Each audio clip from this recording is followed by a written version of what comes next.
here? Zafrina got a 65. Where's Zafrina? She got a $65,000 Jeep. See, when I put all the new tests, I got to keep some of these old people up, Dolan, because some of those old people have very specific deals. Even though they were on 2024s, I want to keep them up. Now, but you look at somebody who got, let's see, where are 1% leases? See, the key is when you get your lease, here we go, perfect. Now, you got a $51,000 electric vehicle, Val got it. It's a $51,000 vehicle. She got a lease at 1.16.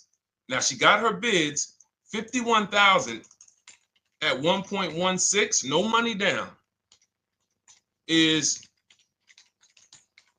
$592 a month on a $51,000 car. So now, in order for you to move, the more negative equity you have, the more you need the discount so that you don't mess up the loan to value ratios when you actually go and put your negative equity on top. So if you're buying a $30,000 electric car and then you try to put $8,000 or $10,000, the bank may not approve it, which is why you must find an electric car or at least something that you can get 8, 10, 15 grand off of it. And the deals are out there. They're out there. So we'll continue to, bring these deals so you guys can see some of these dramatic savings. I mean, Sean got 20 grand off his electric car last year. His F-150 Lightning in the last year, $20,000, almost 21 actually.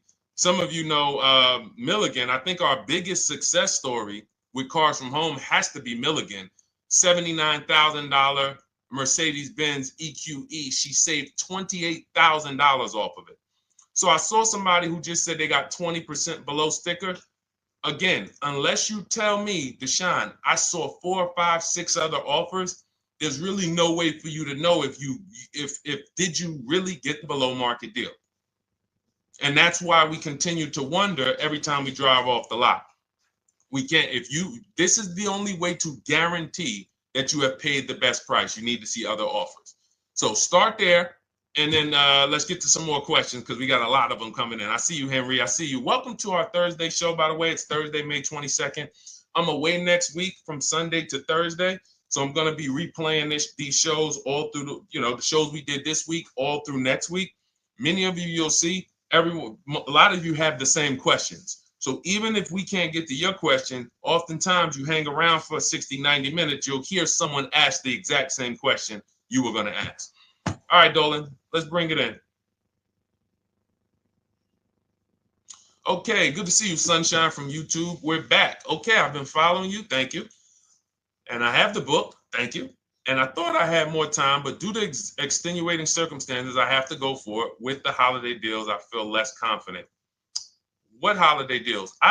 Listen, we don't focus on holiday deals. We're knocking down deals like, where's the $9,000 that we just got off on the GV80 Genesis through bidding? Hold on. I'm going to start labeling these because I put a whole bunch of new testimonials in and they're not labeled. Good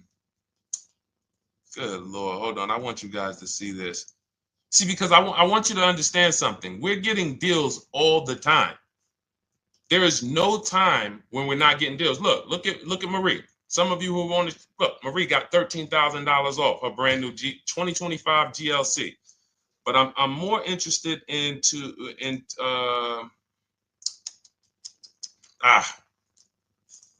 hold on. Okay. No, all right. I can't find it. I'll just be circling through. I'll just be pulling random testimonials that people send to me that I upload to the show. Here's the thing. Can you throw that back up for me, Dolan, that Sunshine's comment from YouTube? Here's the thing. Let me ask y'all this. Let's say you're selling something. You're selling something. Are you more likely to give a discount on it if no one's really interested in buying it, or if you have 20 people waiting in line to buy it? Nobody or 20 people? When are you more likely to give a discount? I'm going to tell y'all what we used to, I'm going to tell you why you need to ignore the holiday deals. Thank you, Nikki. When nobody's buying. So now, all through the month, dealerships are looking, all right, where's my customers at? Where's my customers at? Where's my customers at? Then they're looking at the last week of May. Oh, well, we know we're going to get a whole bunch of customers come in on Memorial Day weekend. Problem is, we've been taking deals down all month long. Thousands of dollars off, 8,000 off, 5,000 off, 10,000 off, depending on the car. This is what we're doing all month long. Why? Because we're talking to dealers way before there's 200 people coming on a weekend. Why would a dealer give better discounts when there's 200 people in the showroom? They got clowns and makeup and the balloon outside with the arms flapping, sales sign, 8 people waiting for each salesman lined up, people walking out. Hey, you guys need more salespeople. Why would we think we're getting a better discount when the register's ringing? They ringing bells, ding, ding, ding, ding, another sale, ladies and gentlemen. That's our 10th sale for the day. It's only 1 p.m. It's not because we're giving that you catch the 8th of the month when there's only 20 cars out and we need to get 200 out this month. Ooh, all right, we're way behind now. I hope somebody actually gives us an opportunity to sell a car. So that's why it's cars from home. If you're thinking about what's going on in there, then you're not thinking cars from home. We are just opening up. When you get to step 5 in the book, Sunshine, you're contacting 25 dealers in 20 minutes.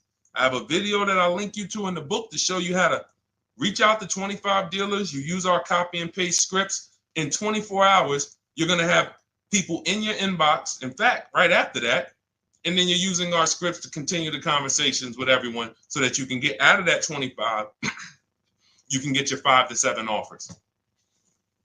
That's how it look. That's how it's going to look. And it's going to look like this. If you're leasing, it'll look something like this. Here's a lease market report. When you consider, all right, this is an Infinity truck, $61,000 truck. Best offer so far on this market report is $680. Highest offer is $889.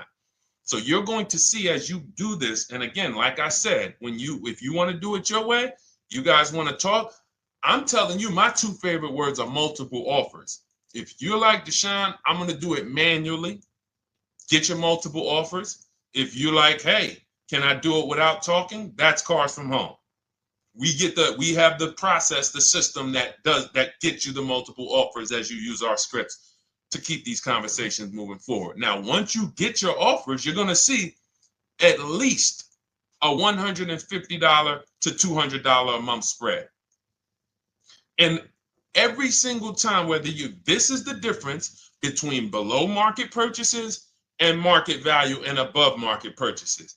If you're shopping for a pre-owned car and you don't see a $3,000 to $5,000 difference between the car you picked up and the cars that were out there, you did not get a below market offer. If you are buying a brand new car, buying it, not leasing it, and you don't see a $3,000 to $5,000 to $7,000 difference between the offer that you accepted and the other offers out there, you did not get a below market offer. If you are leasing and you don't see a $150 to $200 per month difference between the best offer you accept and the other offers out there, you did not get a below market offer. Because that is the numbers. We do this all around the country. We got students, we got people who use our books. That is the numbers. That's why we call these dealers the 80%, who are 80% of dealers are not going to give you a below market offer. It's not going to happen. They would rather sell the car to someone else than to take more money off and be below market. They're not going to do it. And the only way you're going to see that is for you to start getting multiple offers for yourself so that you can experience what we've been experiencing for a very long time. So Sunshine, just focus on Step number five, hold on, let me follow up with her. Oh yeah, she answered. When no one trusts the plan. Okay, I'm at the request lease quote steps. I will keep pressing. Perfect. Listen, no one's coming into your house and twisting your arm and saying, come into this dealership. Send out your leases, send out your offers. First thing we want to do is find out who has a match. That's it. That's goal number one. Everyone else is not important. I'm contacting 25 dealers. Again, I show you how to do this in 20 minutes. Once you actually get those offers in your, those people contacting you in your inbox, it's a matter of who has a match. If you don't have a match, I'm not interested, and I'm going to have conversations to see who has a match. And those conversations are all scripts. I mean, what do you see? Tell the people, Sunshine, how many scripts do I link you to in there? When you open up those scripts and those replies, easily what? 20? And then we have scripts before they confirm they have a match. We have scripts after they confirm they have a match and we're requesting a quote. And then we have scripts when we're ready to, send out counter offers. So just follow the process. Be patient with yourself. You can't make a mistake. Only mistake you can make is going into the dealership and getting requests for numbers, because you're going to walk into an 80% dealer. So no matter how much money they take off, they're not going to be what the 20% will be. So trust the process. You'll be perfectly fine. Yep, she said, yep, scripts for every scenario. When can you come in? Script for that. Hey, we only do quotes for people who are inside. Script for that. Hey, I have this car. Does this work? Script for that. It's all conversational because I've been on the other side. So again, those of you who are like Deshone, I like to do that way, that Sunshine's doing. I don't want to do any talking. I like to just be copying and pasting and having conversations that way. That's in my new digital book, Cars from Home, 7 Steps to Saving Time, Money, and Avoiding Dealerships. It's normally $97. You can grab your copy for $24. That's our welcome offer, 75% off for the next 2 hours. Once that hits zero, goes back to $97. And so you can grab your copy and come on back to the show in my TikTok bio, Instagram bio, the YouTube comments, or the Facebook comments. And as you can see, that'll probably be the most valuable book money-wise you ever have. Top three. Because Marie, she said she used the guide and she saved $13,000. That's her return on investment. Okay? That's her return on investment. $13,000. And mind you, she's going to get more cars. Her spouse might need a car. Her children might need cars. So this is the gift that keeps on giving. All right, let's go, Dolan. Shoot the next one up. A lot of questions coming in. This is our Thursday show. You might be watching the rebroadcast if it's next week. Right now, you're not watching the rebroadcast because it's Thursday, May 22nd. But I'm away next week, so we're going to replay this show all next week, as well as all the other shows we did this week, so that everyone can get their questions answered while I'm away. Because as I said, most of you have similar questions, and you'll see somebody's going to ask the same question you have. Lady T, good to see you. I have a question. My daughter just did bankruptcy 4 months ago, and they're giving her a hard time about a vehicle. Her bankruptcy was discharged. Well, that's because her credit is probably zero. So even if her bankruptcy is discharged, she has no credit now. So the key with a bankruptcy, from what I've seen people who went through bankruptcy, came out, got their first credit card, began to rebuild their credit very quickly, and within 6 to 12 months, they had a good credit score. But a bankruptcy discharge comes out with a zero credit. Your credit is blank. They can see a bankruptcy, or they may be able to see the bankruptcy, but they don't see anything that would make them lend you money. So if they don't see anything that's going to make you lend them money, then you're still a risk to them. So what I would do is follow Shonda Martin, Road to 750 Plus. She's awesome. And I would get your daughter set up to, rebuild credit very quickly, because when you're coming from zero, it's very, very easy to actually rebuild. But it's things you need to do. Part of it is actually getting her first credit card, and making sure she's not using it. $10, $20. And again, I don't talk about credit, even though it's a huge part of my business and helping you guys. I leave credit talk to the people who spent years learning credit. And that's why I refer people to Shonda Martin all the time, Road to 750 Plus, because she'll give you things, 1 or 2 tips, like me. You're going to hear, obviously this guy's been in the auto industry. He knows all the hidden tips. He knows where all the hidden money is. Same thing with Shonda. She's been in credit. She knows the regulations. She knows when new laws comes out. She knows all of that stuff. So get with her and then, get your rebuild. Well, your daughter rather. All right. And go ahead, Dola. And if she needs a vehicle right now, then you got to realize that she's going to pay. I mean, I would always say if you don't have the credit, you should really try to post up. Thanks, Gary and AZ. Good to see you checking in. Gary, you've been here for a long time on TikTok. Great to see you checking in, man. Regular follower, supporter of what we do here. Always a pleasure. You got to realize I want to hold out. I don't want to go into the expensive big purchases when I don't have credit. If I didn't have credit, when I didn't have the credit, what I did, I bought a car cash.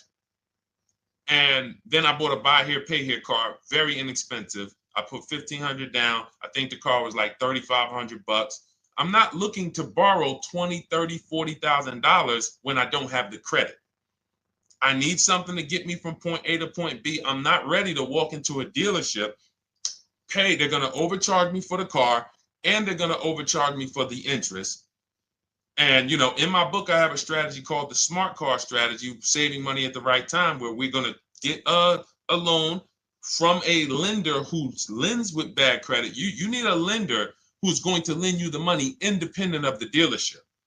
In other words, hey, I see your credit. Yep, I'm going to charge you 19%, 21%.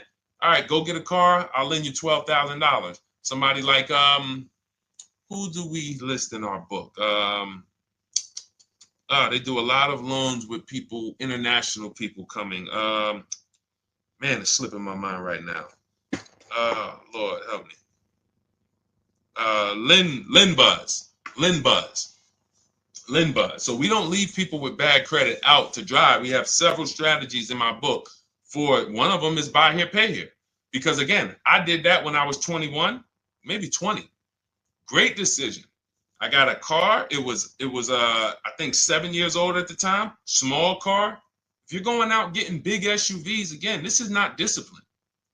Oh, I don't have the credit. I need a huge SUV. No, you need to sacrifice right now, unless you're ready to just get rammed. If you're ready to get rammed, go ahead. Go get a $20,000, $30,000 car that's really, they're going to overcharge you for it, and then pay 22% interest. And then when you come and try to replace it in 2 years, you're buried in it.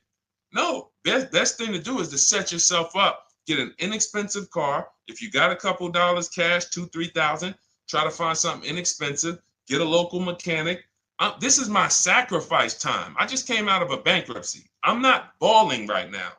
I'm sacrificing and I'm building. Give me a year, 18 months, 2 years. Let me set myself up the right way. Then I'll be able to pull off in a new car if I want to lease it, or go buy me a nice pre-owned car if I'm buying it 8 years. But this is sacrifice time. That's what we teach. Financial discipline. All right. If I'm buying, Gary and AZ, we never focus on local area. It's not even a question. That's the whole car from home system. We turn the whole 100, 200 miles into a big marketplace for us. If I'm buying a used car, and I don't want to go to you, Gary, because it's people who ask a bunch of questions before you. So let me stay orderly. It's good to see you, though. If I'm buying a used vehicle, should I ask for what they paid on the vehicle and negotiate from there? No, who's going to tell you that? This is horrible advice. Hey, what'd you pay for the vehicle? You see that door right there, sir? All right. Don't let it hit you on the way out. That's like, hey, what color underwear does your wife wear? None of your business. See what I'm saying? They're sending. So here's what we do. So being that I already ripped the bad, horrible car buying advice that's out there, like, hey, show me what you paid for this car. Here's what we do. You got to realize there's two types of used cars, people who sell used cars, two types of dealers. One, volume dealers. Volume dealers mark their cars up very small because they want to sell them fast. Think of it like Walmart. Welcome, Alma. Good to see you. New follower, Alma, on TikTok. They want to sell like Walmart. They're not marking their cars up a lot. Because if they mark their cars up, they're going to sit there for 30 days, 45 days, 60 days.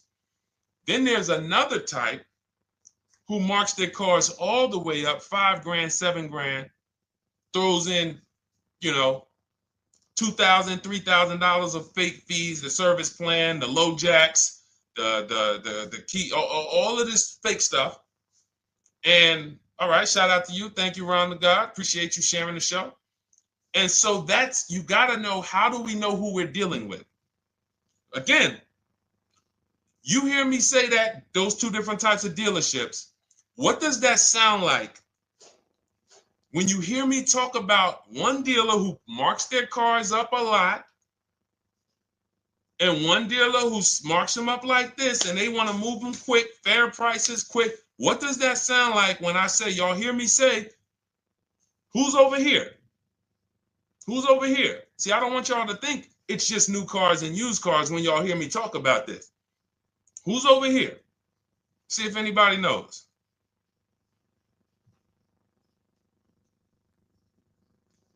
Let's see if anybody knows.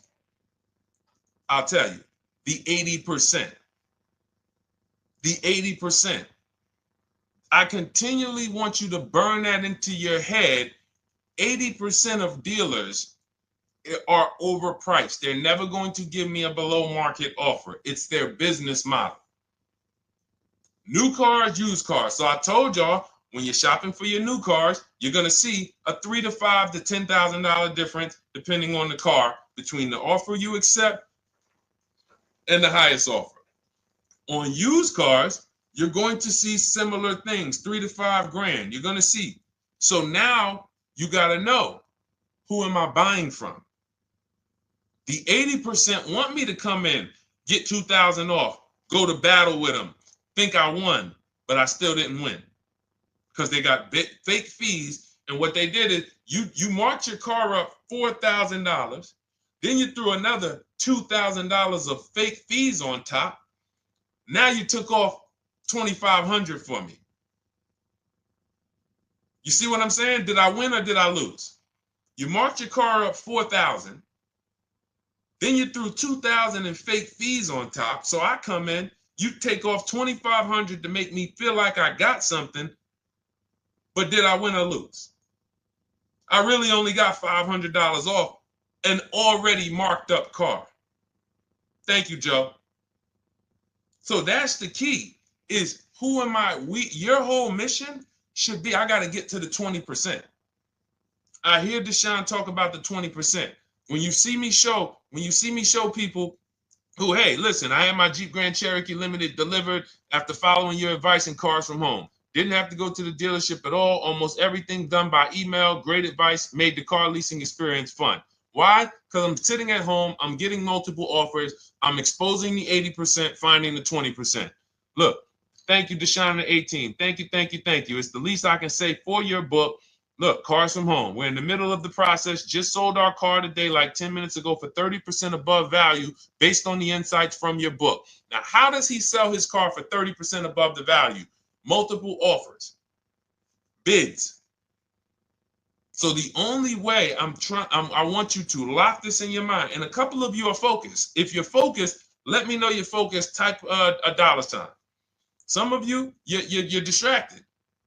We're talking about huge money here. You hear me throwing out these big numbers and said 3,000, 5,000, 10,000. You hear me throwing out these big numbers.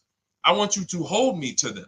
I'm not just saying these numbers because I'm just, oh, let me throw out some big numbers. And no, you hold me to them, but you're not going to get 3, 5, 10 grand off cars and win when you're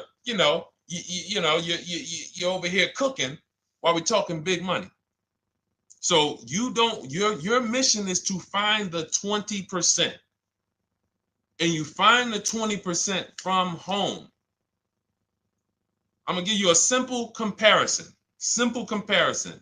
to let you know how if you just change the mindset, your life's going to change when it comes to these cars. Think about where you find your best deals at on TVs. Think about some of you who you might go in the store and you see, okay, this spaghetti sauce is normally $6.99. But another store over here, different store, same exact spaghetti sauce is $2.99. Same exact spaghetti sauce. What would you say as you're buying the spaghetti sauce? You're making a big pot. You need 3 of them, 4 of them.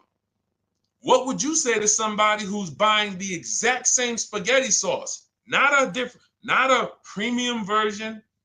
They're just in a different store that is selling it for more money. And they got 4 spaghetti sauces, $7 a piece. They paid $28. You got 4 spaghetti sauces. You paid $3 a piece. You paid $12.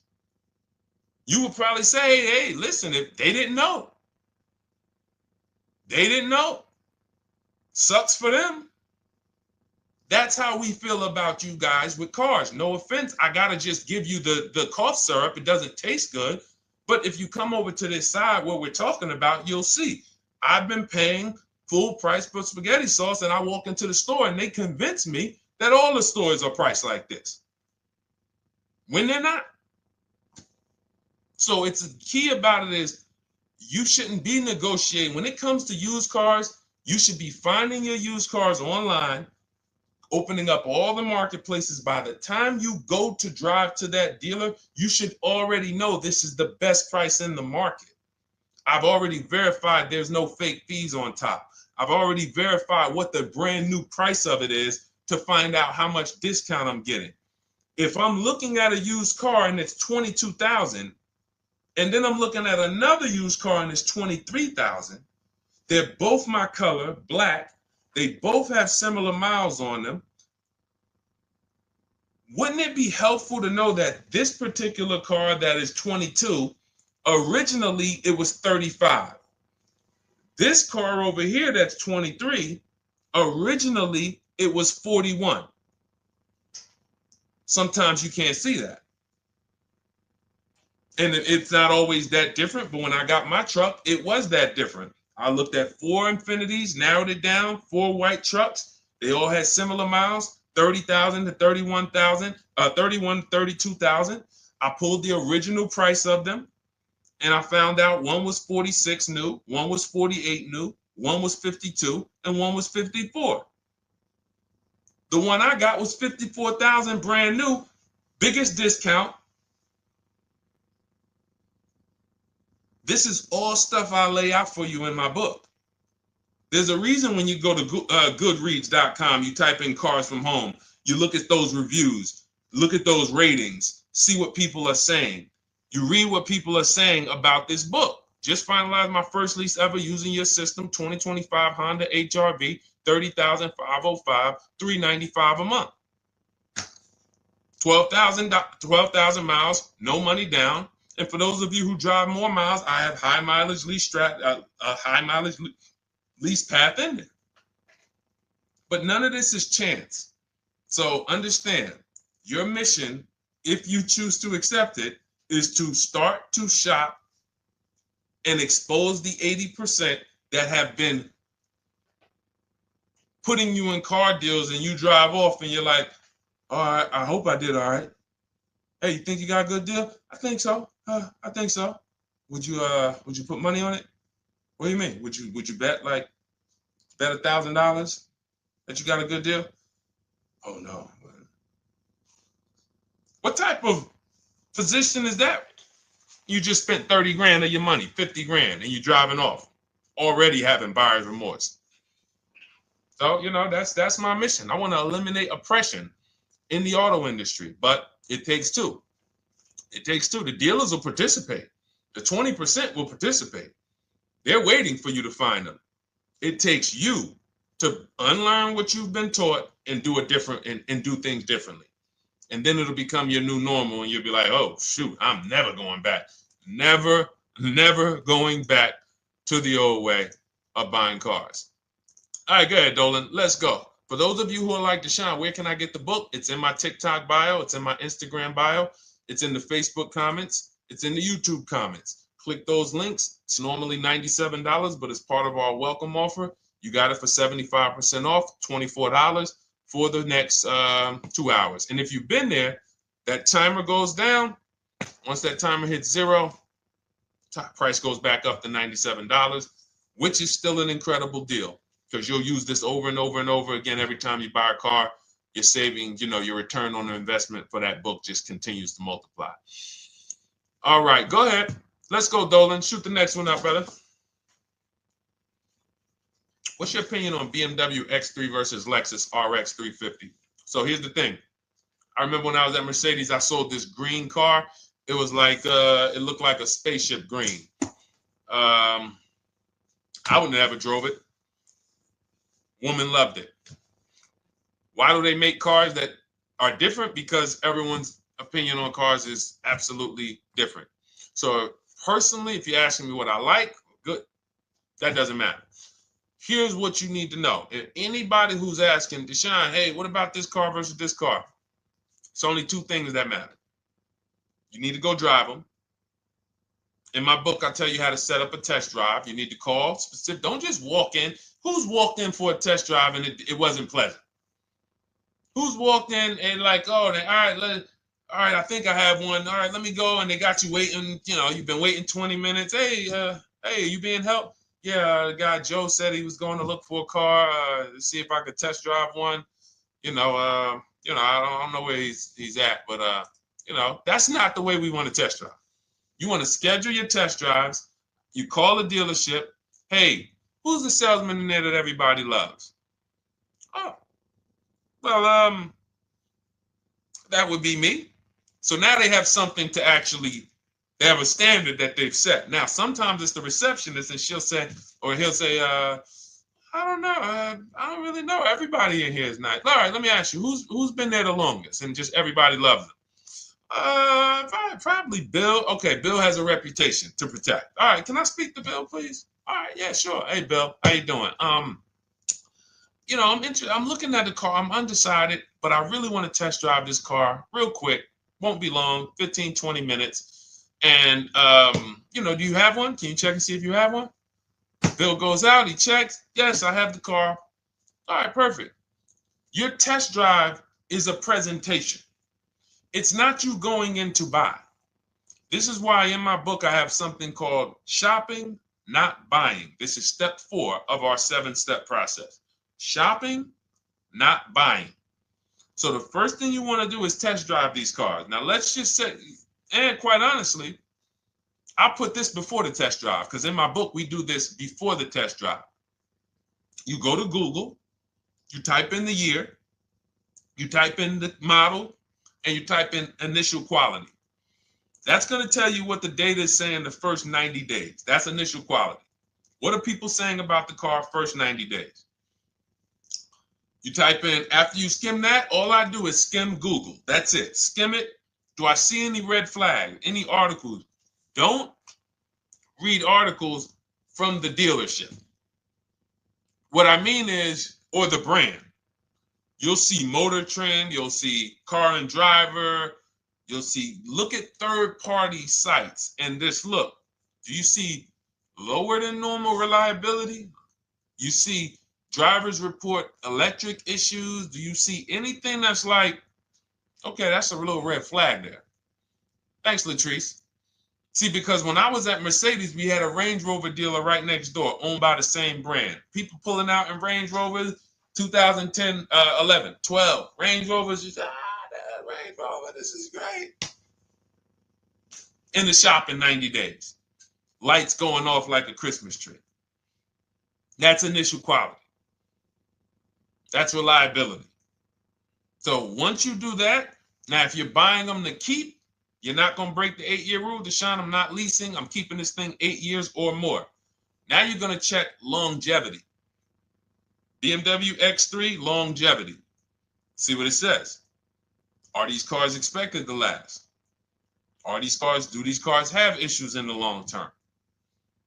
And that's how you make sure. This is what I call checking the DNA of the car. This has nothing to do with, you could buy a car that was taken care of. With our used car system, we always check accident records. We always check service records. Most important thing is service records. But if the car has bad DNA, it was made and it has electric problems. It was made with a bad transmission. It was made with a faulty steering system. No amount of maintenance or care is going to guarantee you don't have those issues come up. So again, all of these things I'm telling you guys takes 5 to 7 minutes to do. 10 minutes max if you're slow. We're not going to car buying school here. My mission is to get you to your cars below market deals over and over and over as quick as possible. If you need a car in 2 days, 3 days, step, step, step, step. It's a checklist. Check this off, check this off, check this off. Step 7, we're taking delivery. But if you skip these steps, you are skipping vital, important steps that could result in you either overpaying or having a bad car.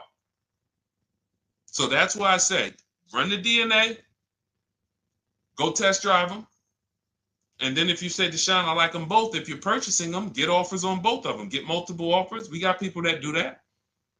They shop 2 cars at once. They want to see what's the better lease program. Which one's going to give me a better deal? Do that. But that's what I would do to make, that's clarity. You see what I'm saying? You see how we operate with a plan? I just gave you 3 things to do. Go to Google, make sure these cars don't have bad DNA, test drive them the way I just told you to set up, find Bill over there, get your test drive done in 20 minutes, take a card, leave, do not sit down and talk numbers. We never talk numbers in the dealership. Cars from home, not the dealership. So go test drive and then you come home. And if you want to shop them both, you shop them both. Or if you narrow it down, some people will test drive the car and find out the car they thought they liked, they don't like. I remember we had this one young lady, she worked with us and she was like, man, she was in love with the Honda CR-V hybrid. And when she went to drive it, she didn't like the way it drove. Or maybe she decided on the CR-V hybrid. I don't remember. This is going back 2 years. But this is because some of you are scared to go test drive because you don't want to get, oh, I don't want to end up buying. Then just don't buy. Remember the rule. Step 4, shopping, not buying. Shopping is deciding what you want. That's deciding what you want is shopping. In our book, in Cars from Home. Deciding what you want. Hey, Sonia. So did you enjoy the test drive? Yeah, I enjoyed it. But I'm still deciding what I want. Let me get your card. If I decide this is what I want, I'll certainly reach out. Oh, you don't want to talk numbers? No. I'm still deciding what I want. I don't even know if this is what I want yet. You see what I'm saying? The only way you're sitting down to talk numbers is if you've decided this is what I want. And some of you sit down and talk. You should never be sitting down. If I had it my way, I snap my finger, I'd remove every chair from the dealerships. Because every time you walked in, you would be like, oh, there's no chairs in this dealership. I know why. Deshone said never sit down. Waiting for your test drive. Hey, would you like to have a seat at the desk? No, thanks. I'm just going to walk around. Coming back from the test drive. Hey, have a seat at the desk. No, that's okay. I'm just going to walk around. You know what I'm saying? Once you sit down, you've let them know that I could be interested. No, I'm here to test drive and get out of here. All right, so that's your steps. Let's go, Dolan. Next question. Thank you, Lord Museum. Vampire King got the number 3 gifter badge. Latrice got the number 2 gifter badge. Thank you so much. I just leased a Toyota Land Cruiser for $641, $2K down, $5K equity, previous car. Okay, all right. See, here's the thing. Who paid you the equity? Who paid you the equity? Now, some of you who didn't know you could sell a lease. There's a lot of people on here who did not know that you could actually sell a lease, that a lease could have equity and you could sell it. Type me. Who paid you the equity for the lease?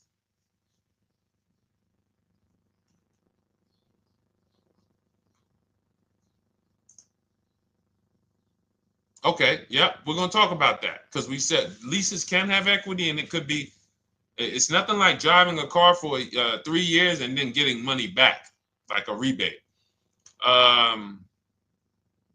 See, here's the reason. That sounds good.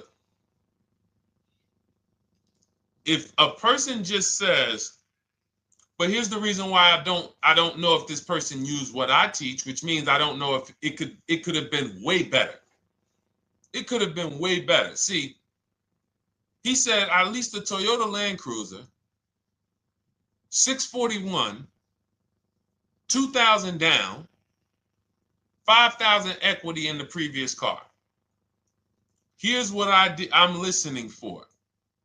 How many offers did you get? Was this the best offer?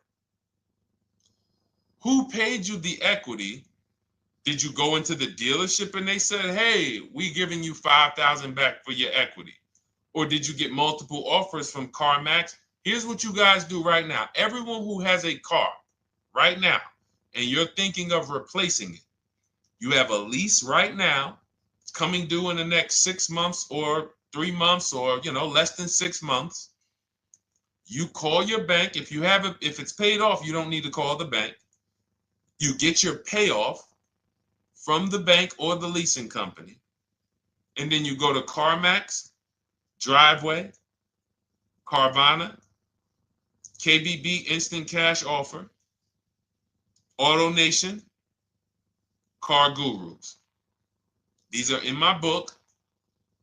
This is how we get bids because we don't trade. So the reason why this could be a overpriced deal. This could be a bad deal. I'm not in the business of telling people you got a bad deal. I'm just in the business of telling you there's no way for you to know this was a good deal because you didn't have offers. So if you had multiple offers, so here's how it would have looked. Example, I just leased a Toyota Land Cruiser. I got 7 offers. Another reason why I think this person didn't use what we teach is because they didn't list a percentage. Whenever we talk about leases, look at my people. Look, first ever lease, 1.2% ratio. Hold on. Let me find another one. Reached out to 20 dealers, 9 offers, 36 months, 12K. Hold on. Where's the percentage? This is a smaller one. 1.4%, because he got a new 2026. He got a 2026 GV70. He didn't want the 2025 because we're getting 2025 now for like 1.1, 1.2. And he got a 1.4 because he was, he wanted the new one that was just coming out. So look at Rosalie. Got 3 cars using the Shop with Deshone system. Cars from home, Shop with Deshone, 36,000 miles, $36,000 car, 1.09% lease. That means your lease payment is 1% of the MSRP. $30,000 car, $300 a month. $40,000 car, $400 a month. No money down. Look, she got 3 vehicles for her sons. $28,000 car, $339 a month. That's a 1.2% lease. $40,000 car, $420, 1.1% lease. And look how she talks about her equity. Similar to what this gentleman or this woman said, but I want you to hear the difference, to hear that even if any of my students, if you had my book and you had gotten your car using what we teach, or if you went through our Shop with Deshone video checklist, or you would be like, well, there's something missing here. There's information missing, so we can't really tell him if he got a good deal or not. And that's the set. Look at her. I sold 2 leases to We Buy Any Car and walked away with $6,700. So she got bids. She gets her best offers. She doesn't have to, and she knows the percentage. Right now, what if your Toyota lease could have been 541? We have no idea. The only way you would know that is if you talk to multiple Toyota dealers. You could do it your way manually, or you could do it our way from home by email. But this is what I'm saying. I'm not here to rain on your parade. I'm here to let you know what you just typed to me is buyer's remorse. A little bit of it. Because what you really were asking, is this a good deal? That's what you were really asking. I just leased this 641, 2 grand down, 5K previous. How do we do? So I cannot tell you how you did because you have not you get cars the same way everyone else does. No bids, no other offers, no way to know, hey, what if I could have got 8 grand equity for my car? This is what most people are doing. And again, I know it sounds like bad news when you come here, but I want you getting to where Rosalie is. I want you getting to where Frank is. I want you getting to where, look, Chad is. All of these people on the screen. Val is. Ken. Show these people all day. Sheree. Sheree's got 4 cars with me since she started with me in 2022. Look. Jen. We do all day long. Alex. They break down their entire deal. They ain't car salesmen like I was. How could these people come in and they post the car and they break down their whole deal? It's because I walk them through how to understand what they're doing. Not just, hey, here's the number. So how much did I have to put down? 2,000. All right, what's my payment? This. All right, and then how's my equity? 5. We giving you that back. No, bid out the equity. What if CarMax would have paid you 2 grand more? Carvana, AutoNation, what? You have no idea. This is why, at best, this is a market value deal. And what really bothers me about this is the fact they send you let them put you in a position to have buyer's remorse. You go out and you make these $30,000, $50,000, $100,000 transactions. You would never spend this type of money without wise counsel on any other item in this world, that you would go out and spend $30,000 to $100,000 without wise counsel. You would never do it.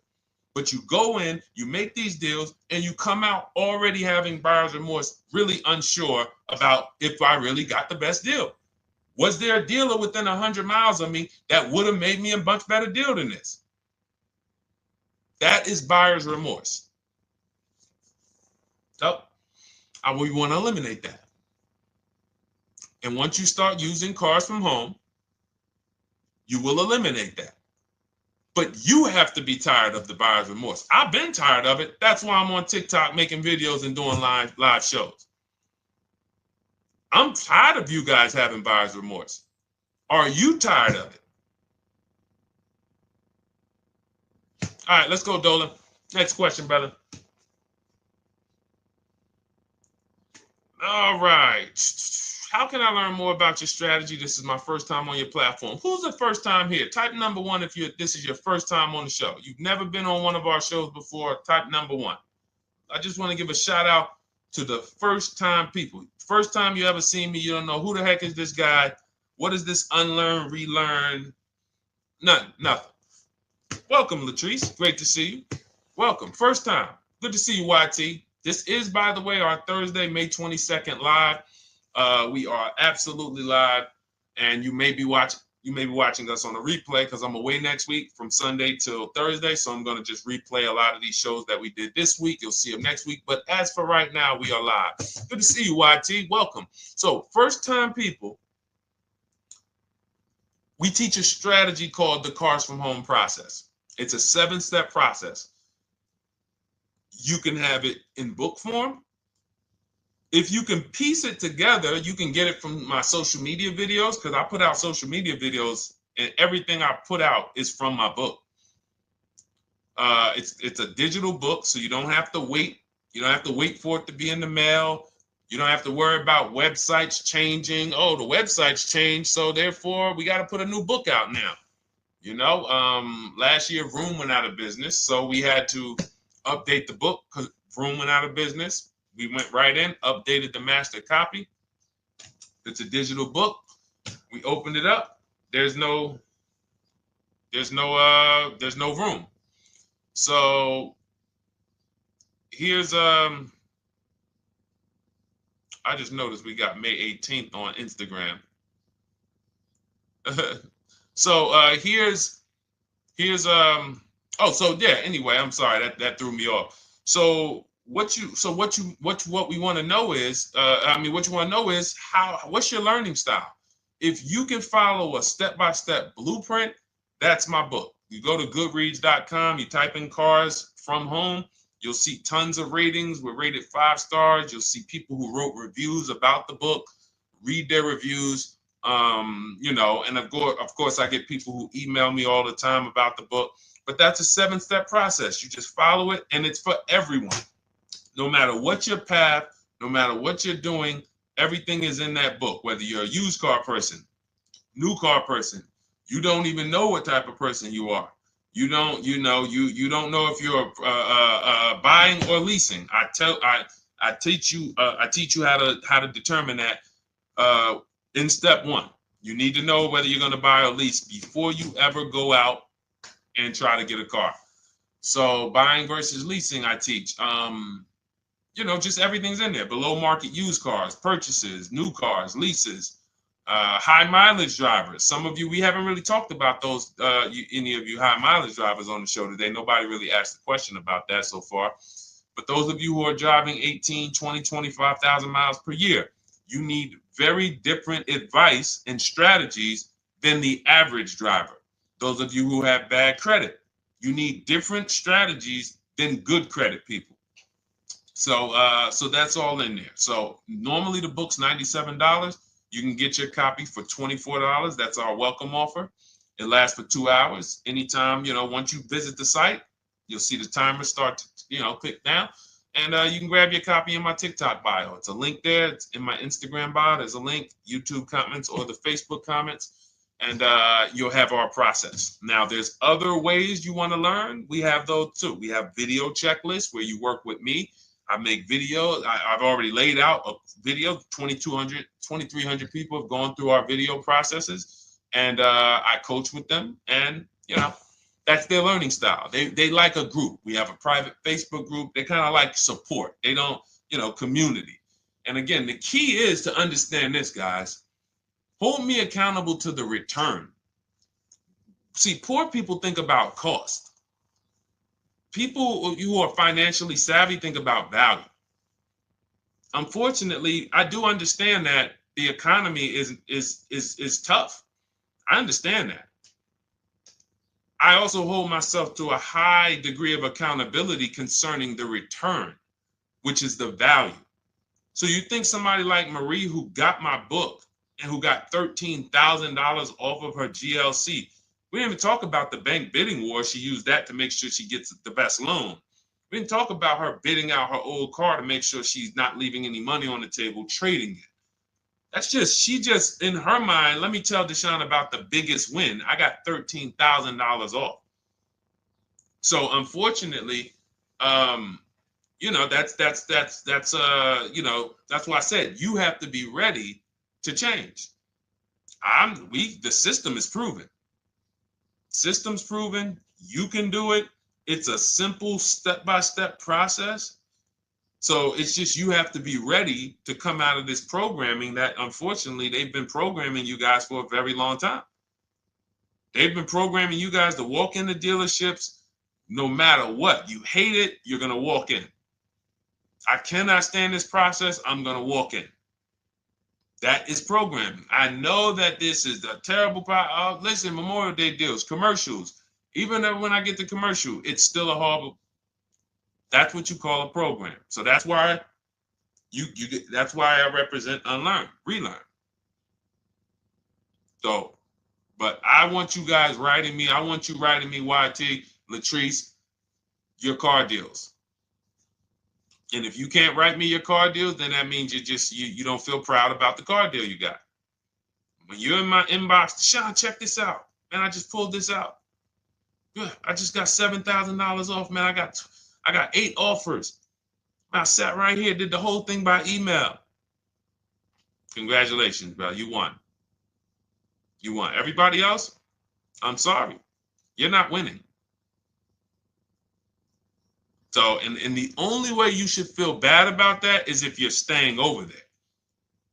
See, if I'm inviting you to a winning team, like you get recruited to come, yo, we're winning over here. Big wins, never lost. Never lost. Undefeated.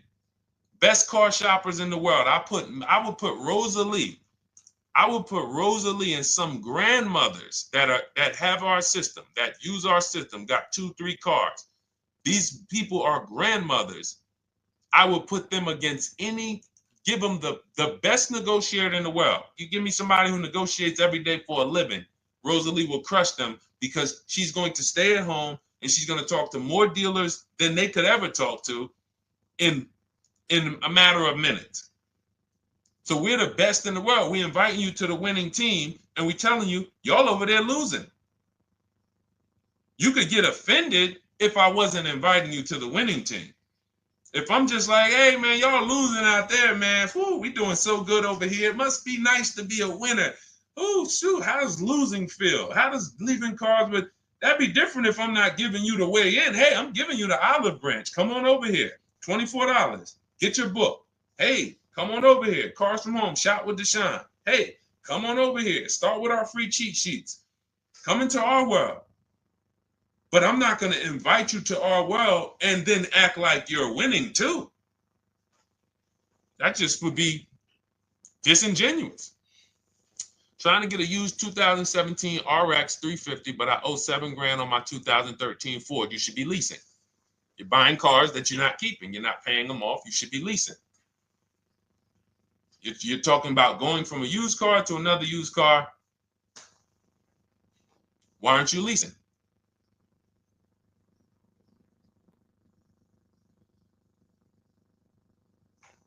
Why aren't we leasing?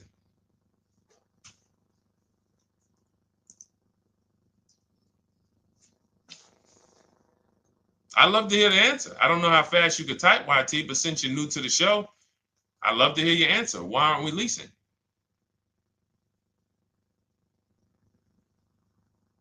I mean, let me tell y'all what just happened yesterday.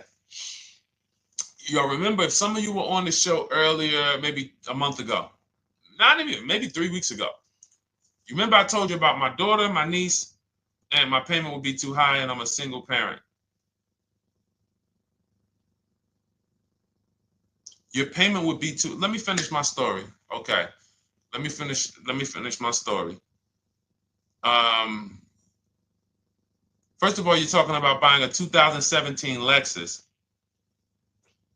and you're talking about a high payment, but we're talking about buying a 2017 Lexus, not a 2017 Toyota Corolla, not a 2017 Honda Civic, 2017 Lexus.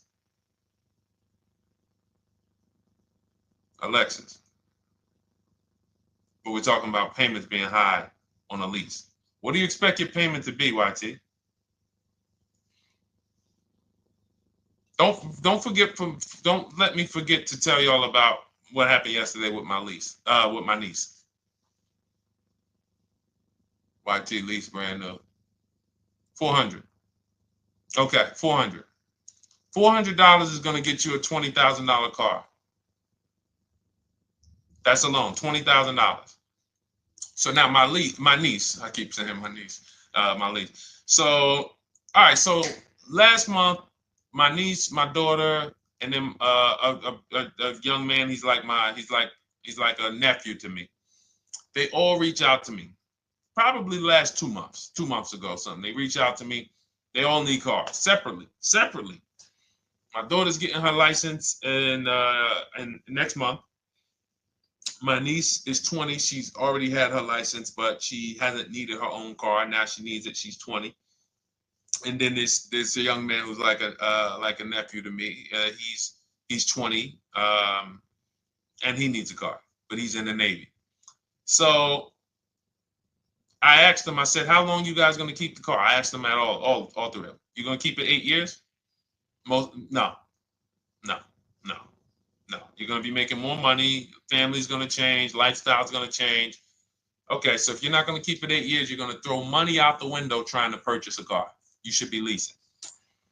You should be shopping. Now, I don't know when I don't know if y'all, we don't go by commercials. I have never looked at a lease commercial and cared what the heck it said. When you hear people, when you see the lease deals that we're getting, they are nowhere near what the commercial said. Look, Glenn got his Q8, 1.4% lease. Highest quotes was 1.8% lease. When he when he looks at his lease and looks at the commercial that says you can lease this for $700 a month with $4,000 out of pocket plus taxes, that ain't what I paid. We don't pay attention to commercials. So anyway, my niece is first up. She calls me last Wednesday. She says, no, 2 weeks ago. She said, I'd like to go test drive the Hyundai Sonata. I think I like that. I said, okay, well, you want to have a couple choices. I said, it's best if you could have, at least two to see which one has, just in case the first one has a bad lease program on it. So she says, okay, well, I also like the Nissan that my mother has. I said, okay, that's a good second choice. So she goes, she test drives I said, how much can you afford a month? She said, like $350. Okay, perfect. She goes, she test drives the car. She said, I like the car. We get multiple offers for her starting Thursday. By Saturday, her best offer came in. It was $310 a month. No money down. 12,000 miles per year. Brand new $28,000 Hyundai. Now, she had offers of $450. So some of you be like, Deshone, I went in, the dealer told me $450, 80% dealer. That's the 80%. Welcome to the 80%. That's your introduction to them. $290. Now, I said, how many miles you need? She said, I only work like 3 miles from work. Okay, you need 10,000 miles. That'll be good. 10,000 miles a year, that'll get you to work. You can take a couple trips, a couple times a year. You want to take a trip, drive down south. You can do that. 10,000 miles a year is just fine. You're only going to put 3 miles, 6 miles a day on your car, going back and forth to work. So she adjusted it. We adjusted it from $310 down to $295. I think it was $313 originally. $295. $295. $28,000 car. She's driving it. Want to see the picture?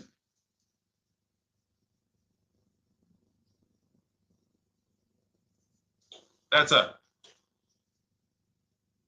20 years old. Brand new lease. $295 a month. Look. Look, when was that?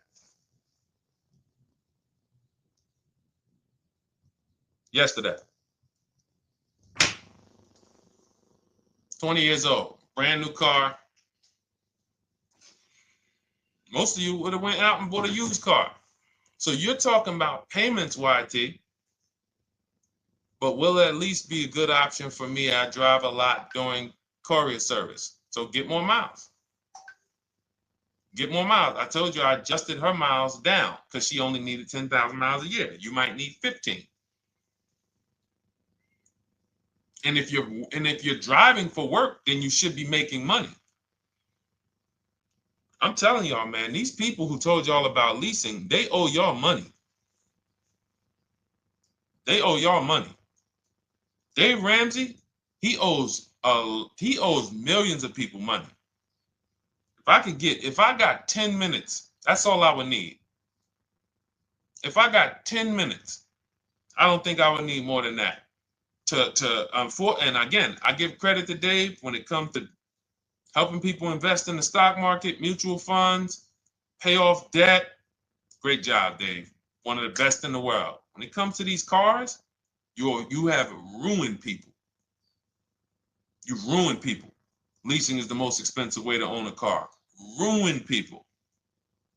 Now, thank God, we've been out here for 3-4 years showing the numbers, showing the data, and showing, you're getting bad lease deals, and you're telling people don't lease because you got a bad lease deal. You're blaming the lease. You went out, signed the lease, knowing you drive 17,000 miles a year. You took a 10,000 mile a year lease, and then you went over by 7,000 miles every year, 21,000, and they billed you for the additional mileage, and you told people don't lease because you didn't get the mileage you needed on the lease. And you out here saying never lease a car. These people owe you money. They have cost you so much money and experience. And the experience of driving a new car, being dependent. You got cars that are breaking down. Every time your car breaks down, and I'm not talking to the people who Or again, raise your hand, the 8+ year people. Raise your hand so we can let everyone know we're not talking to them. The 8+ year people, tap back in. Because we asked earlier who keeps their cars 8 years or more. We got a bunch of people raise their hands, not even thinking about leasing. It's a certain car that I want to buy in the future. I'm not going to think about leasing it because I know I'm keeping it for 10 years.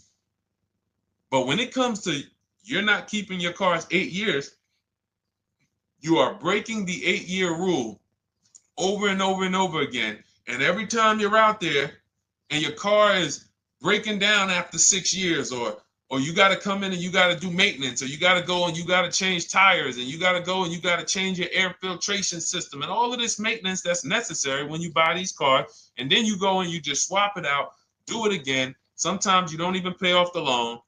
You could be driving way better cars, brand new cars, way less money than you're paying them if you just understand 2 things: leasing and how to get below market leases. You cannot just walk into a dealership. Hey, I love this guy, Deshone, the auto advisor, told me, man, I want to lease. If you've been an 80% dealer, they'll tell you, the leases are high. 80% dealers, they ain't going to make you ain't going to get no good deal. And then it's going to be like, hey, I thought these numbers don't look like the numbers Deshone was saying his people getting, because they're not. Only way you're going to get the numbers that we're getting is if you stay at home, call around to get offers, or you stay at home and use our system to email to get offers. That's the only way. Forget about getting the offers we're getting. If you just say, oh, I just want to walk in and see, maybe I can get one of those deals Deshone be talking about that he be showing on his show. No, you're going to walk into an 80% dealer. All right, let me just read these comments before we go to the next question, Dolan. Hold on. But will a lease be good options? Corey Service, yes. Oh, thank you for the gift. You got the number 3 gifted badge, YT. Thank you. So does it cost more to get extra miles for a leased vehicle? Absolutely. But so check this out. So let's say, like my niece, she got her Hyundai Sonata. She's paying $295 a month. I told you, had she drove 12,000 miles per year, she would be paying $313. Now let's say she wanted to drive 15,000 miles a year. That's about $30 more. So from $313, $343. Now let's say she wanted to drive 18,000 miles a year, from $343 to probably $380. But she's driving $390, but she's driving 18,000 miles a year. You get what I'm saying? So the key is you shop, you get your best offer, you find the dealer that's going to make you the best offer, who wins the bid, and then you add your mileage with them. Hey, I know you're at $295, but what would my payment be at 18,000 miles per year? Okay, it's going to be, $100 more, $90 more. Okay, perfect. And you get the miles you need. Because here's the thing. You've been lied to in thinking that you can drive cars. If you buy a car right now and it has, let's say you pay $20,000 for it. Now you go and you put 20,000 miles a year on that car. Well, doesn't your value of your car go down way faster than someone who doesn't drive as much as you? See, people have been taught, oh, well, I buy my car so I can drive as much as I want to drive. You tell that if you bought a car for $35,000 and then you put 30,000 miles on it, and then you compare it to a person who paid the same, but they only put 7,000 miles on it. When y'all come back in a year, your car is worth a whole lot less. Your car is probably worth 5,000, 7,000 less because of the mileage you put on it. So you're not getting away with it. It's just you're not seeing the depreciation. You're not seeing, oh, I'm paying for it. It's just coming out of my car's value. And then you have your loan there and you think, wow, well, I'm not feeling it in my loan. No, you're not, because your loan is just your payment. That has nothing to do with the value of your car. It's the value of your car that's going down based on the way you drive. That's where you're paying at. See, you're not looking, you're like, well, Deshone, I'm paying $375 a month. I don't get how, see, but now how'd you start the question? You started the question saying, I have negative equity. You started the question saying, look, I owe $7,000 on my 2013 Ford. Now, depending on how many miles you got on it, you might not have negative equity, but I know you still have a payment. But depending on the miles, if you got a lot of miles on that car, you do have negative equity, which means my payment is good. I could afford the payment. How do I end up with negative equity, which now I have to carry over to my new car? So when I get my new car, they could tell me, all right, good news, YT, we got you to $350 a month. Oh, that's good, perfect. But the bad news is when we add your negative equity of $5,000, your payment goes from $350 to $440. Oh man, that's because the decisions from the past just came back now. Just came back now. See, because it's not the payment. The payment is what you can afford. What you're not realizing is you're destroying the value of your car with the mileage you drive, and you're thinking, I'm getting away because I bought my car, so I can drive as much as I want. No, you cannot. Not when you got a loan on it, and you're going to be replacing it in the short term before you even pay off the loan. So now it comes back to you. Hey, here I am. Here's the decision. Here's the results of not leasing. Here's the results of thinking that you can drive as much as you want because your loan wasn't moving. But your value of your car was dropping drastically. So yes, you're going to pay for the mileage whether you buy or lease. Does not matter. You pay for your mileage whether you buy or lease. That is called depreciation. You drive more, you depreciate more, you pay more from your value. You drive more on a lease, you're going to pay up front though. What I love about leasing, when you're, again, only for people not keeping their cars 8 years, is we know what we're paying for depreciation. And the way I found this out is when I was a manager at Hyundai and that gentleman came and he was returning his lease and he had 72,000 miles on the car. And I said, what the heck? You leased this? He said, yeah, listen, I always lease. He was in sales. He said, I'm in sales. I'm always on the road. I used to buy my cars. I always had negative equity. I always had to put a ton of money down. I never got that money back. I started leasing, and I do a 25,000 mile a year lease. And when I looked at his payment, think about it was similar. Look at my niece. 295 is 10,000 miles per year. 313 is 12,000 miles per year. 343 is 15,000 miles a year. 390 is 18,000 miles a year. If she wanted to go 25,000 miles a year, she'd probably be at 450, 460.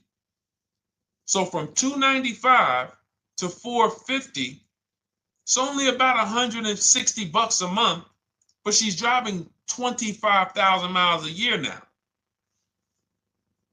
So for an additional $160 a month times 36 months, so for an additional $5,700, I get to now go and drive 25,000 miles per year. Whereas if you bought that car and then put 75,000 miles on it in 3 years, it's worthless. You probably got $20,000 of negative equity. That's what it's about. What about if we crash it?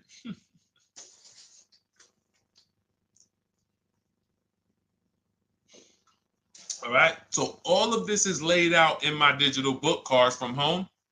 Everything I'm teaching is out of Cars from Home. None of this is I'm not winging any of this because I don't want you winging the car buying process. That's why we wrote a 7-step book that walks you through the car buying and leasing process, that walks you through everything we talk about here in a blueprint that you can just follow, check off, and get to your ride, get to your below market deals. Structure your deals correctly. So it's normally $97, but our welcome offer to you is $24 if you get to my TikTok bio, Instagram bio, Facebook comments, YouTube comments. You can get yours for $24. It'll be in your inbox 2-3 minutes, and you'll have everything we teach forever. You can do this over and over and over again. And the thing is, it's leasing in there, it's purchasing in there. I mean, I again, below market. Because I think everything below market, if you're not, like I said, $3,000 to $5,000 to $7,000 from what other people are paying, then you're not getting below market. And when I say 7,000, some of these cars, you're going to see the savings are much more dramatic. Much more dramatic. And we never know what they're going to be. Could be a $51,000 electric vehicle that the below market offer on that is $17,000 off. You think you got, you're going home raving to your wife. Hey, guess how much they took off for me? $8,000. Okay, but the below market deal was 16 off. So are you going to feel as excited telling your wife, hey, I left $7,000 on the table because I didn't, multiple offers? It's my two favorite words. If my shirt didn't say unlearn, relearn, it would say multiple offers. I love it. My two favorite. It's how we buy everything else in life except cars. You buy everything else in life with multiple offers. Houses, groceries, TVs, electronics, everything else. Cars. See, think about that. Yeah, is that true or true? Everything else in life you buy is multiple offers. Multiple people presenting prices to you. You want a TV right now. Why can any of you go and buy a 90-inch TV? If we said, go buy a 90-inch TV, make sure you don't overpay. Is anybody worried about overpaying for a TV? 90-inch, 120-inch. Screen take up the whole wall. Anybody worried about overpaying for that? Anybody worried about getting, thank you, Dak, I like that. Multiple offers equals leverage. We call that one to many. You can negotiate 1-to-1, no leverage. You can negotiate 1-to-many. Leverage shifts the scale to your favor. I'm going to get a better offer because they're not just negotiating with me, they're negotiating with each other too. No one's worried about a 90-inch TV, a 100-inch TV. Why? Because you know exactly where to go. I'm going to Walmart, I'm going to Amazon, I'm going to this, I'm going to these 4 websites, and then in 20 minutes, boom, I bought the TV. 20 minutes, 30 minutes. The confidence comes from multiple offers. Buyer's remorse comes from one offer, maybe 2. Buyer's remorse. If you walked into Walmart right now and they say, hey, yeah, we got a 100-inch TV. It's $22.90. All right, listen, I need it. Buyer's remorse prone. Why? Because you didn't check around. You would never do that, though. You never walk into Walmart, see one 100-inch TV, run your card, give them the cash, and leave with that TV. You would never do that. That's what you're doing with cars, though. That are 10 times and 20 times the cost of the TV. One price, 8 other Nissan dealers in a 100-mile, in a 30-mile radius. No, we're not gonna check with none of them. 100 Nissan dealers in the tri-state area in the southeast. No, we ain't gonna check. I'm gonna walk into 2, and then I'm tired. I think that's it. Y'all all gotta be the same price anyway, right? No. So anyway, I think I beat that horse dead. All right, so listen, I wanted to make this. I wanted to let you guys know I'm gonna be away next week. That's why today's Thursday, May 22nd, but we'll be away next week. I'm gonna replay the show over and over again, and all the shows we did this week, we'll be replaying them next week. So even if you're watching this, you'll understand that most of you have the same questions. Your questions about leasing, your questions about, is this car good? Your questions about, how do I know this? All of these are, that's why I think people stick around on the show, because even when they don't see their questions asked, they figure, oh, someone's going to ask the same question. So that's, again, why we rebroadcast these shows. But Dolan, you see any more? I know we had a bunch. And I think what I'll do, though, and I think Dolan knows this because he's been, moderating my lives for well over a year now, I'll answer multiple questions in one question. So with YT, somebody was, hey, what about leasing in the mileage? So it's people that may say, hey, Deshone, I thought they limit you on mileage. Well, once I'm going to YT, I'm already answering the question about lease mileage in his question, even though he didn't necessarily ask about lease mileage.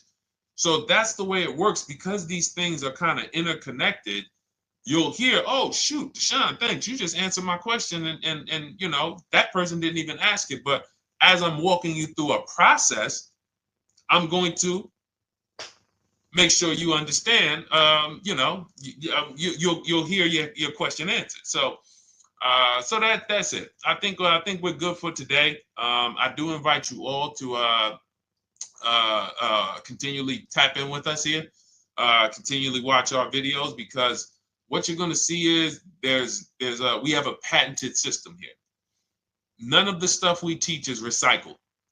In fact, I think in our book we probably have at least 10 things that are trademarked, that literally are going to be 8-year rule of 72 on the 10th birthday, the perfect budget calculator, true value discount on used cars, from a new car price to a used car offer. That's all that matters.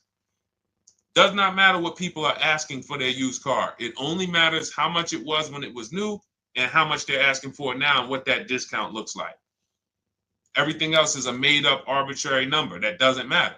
How do we know $22,000 for this price? This car is good. Is that a good price?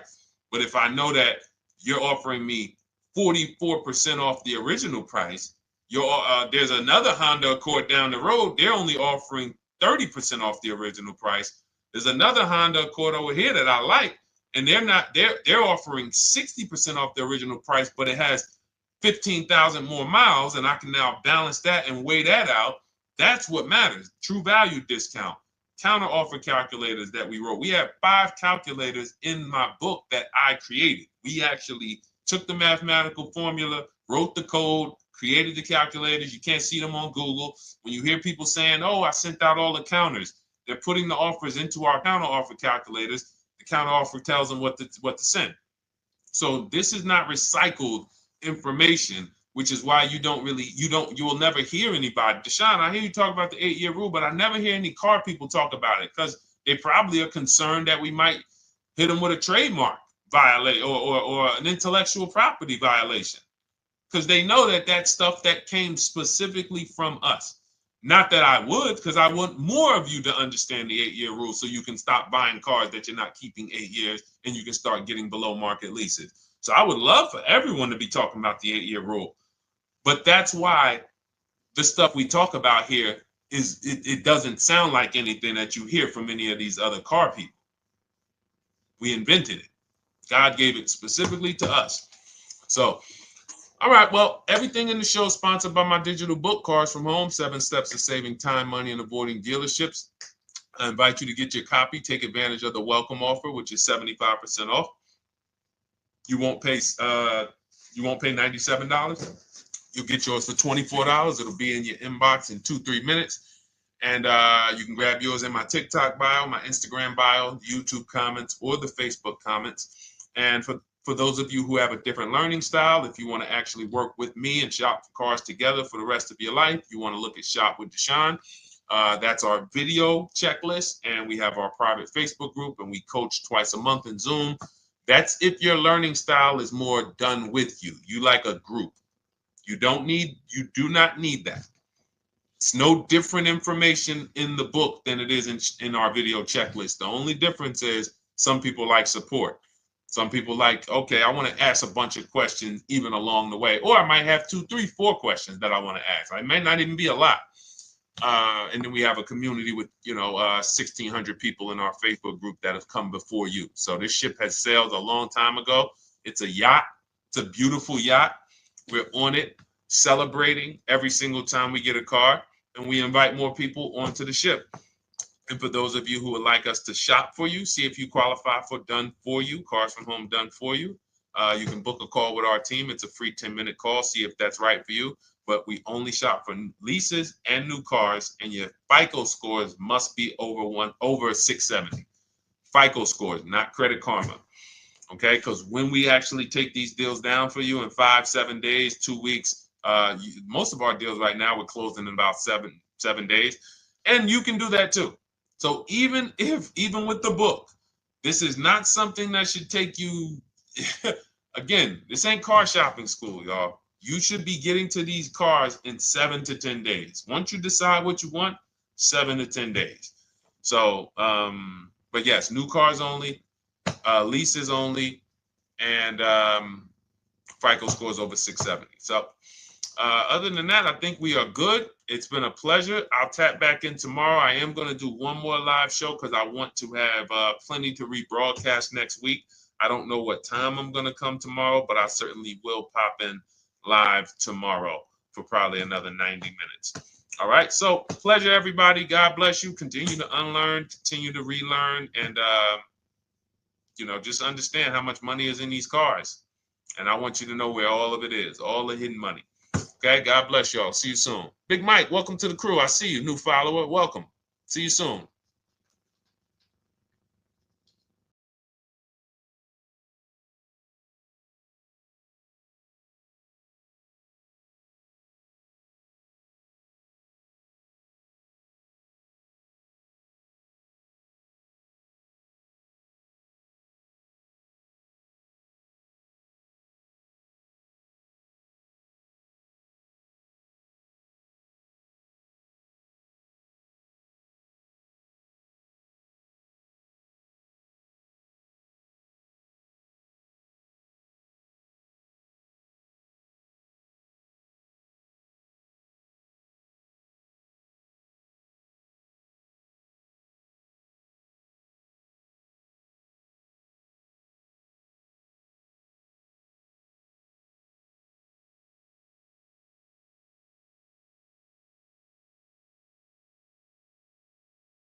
Car shopping now. Who's car shopping? Type me in the comments if you're car shopping now or in the next 6 months.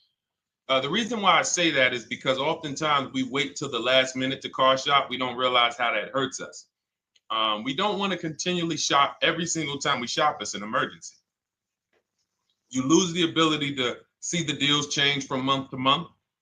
You lose the ability to see used car trends, used cars drop in value, go up in value. You lose the ability to really position yourself for a great deal because you wait till the last minute. So what we teach at Cars from Home is to be in the market 3 to 6 months early, do your equity assessment. Some of you have equity in your cars. If you have equity in your cars, then that positions you to make a move anytime you want. So you want to go call your bank, and this is for those of you who have a payoff or a lease. Call your bank, find out what the payoff is, and then go to get your 6 cash offers, because we don't trade cars. CarMax Driveway, Kelly's Blue Book Instant Cash Offer, Carvana, Car Gurus, and AutoNation. That's step 2 of the Cars from Home process. Go find out what your equity position is. Some of you are in leases right now. You have 3 months left, 6 months left. You may run, I like to tell you, run your equity when you have 6 months left. You may have not known you can sell a lease. You just found out one thing you didn't know. That's again, this is called car buying mistakes. So you're going to hear a lot of mistakes that you've made that have already cost you thousands of dollars. And the goal is for you to stop making those mistakes now so that we can get all the money. I need you to know all the money, all the hidden money in car deals. What's up, Ross the Boss? Good to see you, Daniel. Good to see you, Brian. So this entire show is sponsored by my new digital book. It's called Cars from Home, 7 Steps to Saving Time, Money, and Avoiding Dealerships. It's 5-star rated already. You can Google it. Thank you for those of you who've taken the time to rate it on Goodreads. And that book has helped like so many people. I get these emails every single week of people who are using the book and saving thousands of dollars. Marie saved $13,000. Now that book's $97, but we have a welcome offer where you can get it for $24. You head to my TikTok bio. You only got a little while to do it, 2 hours. Go to my TikTok bio and get your copy. It's a 7-step formula. You won't pay $97. You'll pay $24. And you can be like Marie. You can be like so many other people. They're saving $5,000, $10,000 off of a $24 book. And I love it because it just makes the value. I'm all about value. So we have another link for you guys in the comment section on YouTube, in the comment section on Facebook, and in my bio on Instagram. Go get your copy. And so start typing your questions, everyone. We're going to try to get through as many questions as we can. Let me just share this on my Facebook page so we can get. All right. I see you, Daniel. I see your question. Dolan, let's get to Daniel's question on TikTok. We already got questions coming in. And then as questions come in on Instagram, Facebook, and YouTube, we'll start pulling those into the show. Good to see you, Rick. Good to see you, Kayla Brown. Good to see you, David Poe. I don't want to butcher your name, so I won't even try. But let me just share this. And all right. And just give me about 10 seconds and we'll start answering some questions. So while I'm doing this, you guys could be typing your questions so that by the time I'm done sharing, and those of you who are the sharers, shout out to the sharers. You share it with a friend as well while I share these on my other pages. Thank you so much for those of you who help us get this message out. We can't do this without you. Harry Cousins, good to see you checking in. Good to see you, Jill Rivas, checking in on Facebook. All right. Okay, let's go, Dolan. All right. I need a new vehicle, but I'm upside down and I want to trade. Okay, pay no attention to the question from Nikki asking if you have gap insurance, okay? Nikki, we're not promoting insurance fraud here. Okay? Oftentimes, when you're upside down, this is first of all, just so you know, that the reason you're upside down is because you don't understand leasing. It's that simple. Some of you may know who's the first. I know, Nikki. I know you're just kidding. So am I. That's a running joke with people. Hey, well, hey, listen, grab the keys, park it on the Verrazano Bridge. You got gap insurance. So no, I understand totally. So, some of you may know if you're first time here, you've never been on a show with us, you've never been on car buying mistakes, just type the number 1 so we can give a shout out to everybody. We can know. I want to know who I'm talking to because we got people here like Nikki.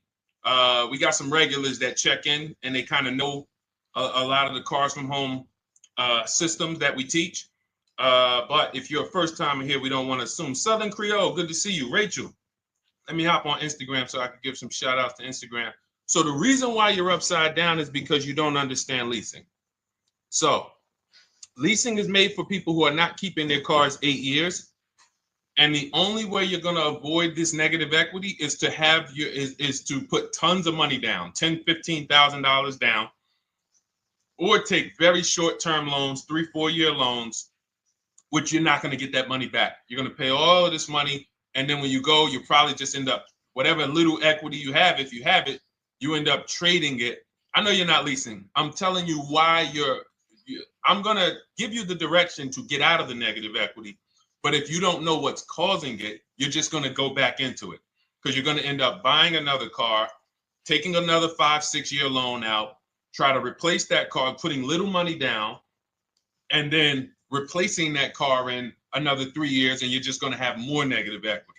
And again, I'm telling you what most people will tell you. They'll tell you you have negative equity because you're not putting a lot of money down. Well, put 20% down, you won't have negative equity. All right, so I put 20% down. What happens to my 20%? What happens to my $7,000 that I put down? Oh, well, you won't get that back, but at least you won't have negative equity. Okay, so I get nothing back. Well, yeah, but at least you don't have negative equity. Okay, not doing that. And then they'll tell you, we'll take a 4-year loan instead of a 5 or 6-year loan. So then it's like, okay, so you're telling me to put more money into the car. That's the solution. Instead of a $500 payment, take a 3-year loan for a $800 payment. Hey, I'm not taking anybody live on the show. So let's just ask your question, but I'm not bringing anybody live on the show. I keep getting this request on TikTok. So what you want to do is you want to now, and you're going to love this because not only are you going to be able to drive very nice cars, you don't keep them, clearly. You might be buying them used or new, but this is going to be way better. You want to now assess, get your equity assessment done. This is step 2 of our process. Call your bank, find out exactly what you owe. Never take a dealer's word for what your car is worth. That's only one buyer. You want to go to CarMax, write these down. For those of you who have my book, you don't need to write these down because it's right there in step 2. CarMax, Driveway, Carvana, KBB Instant Cash Offer, AutoNation, Car Gurus. You want to get these 5 offers. Thank you to everybody double tapping the screen on TikTok. I appreciate y'all running the likes up. Every time you hear something you like, you want to show love, just hit the like button. It matters. It boosts the algorithm, tells everybody, hey, they need to get over here because there's people getting ripped out here with cars. And if they're not here, they're not going to learn these mistakes. So you want to get that. You want to get those offers. Once you get those offers, that's going to tell you what your car is really worth from the highest bidder. Everything with Cars from Home is a bid. Everything.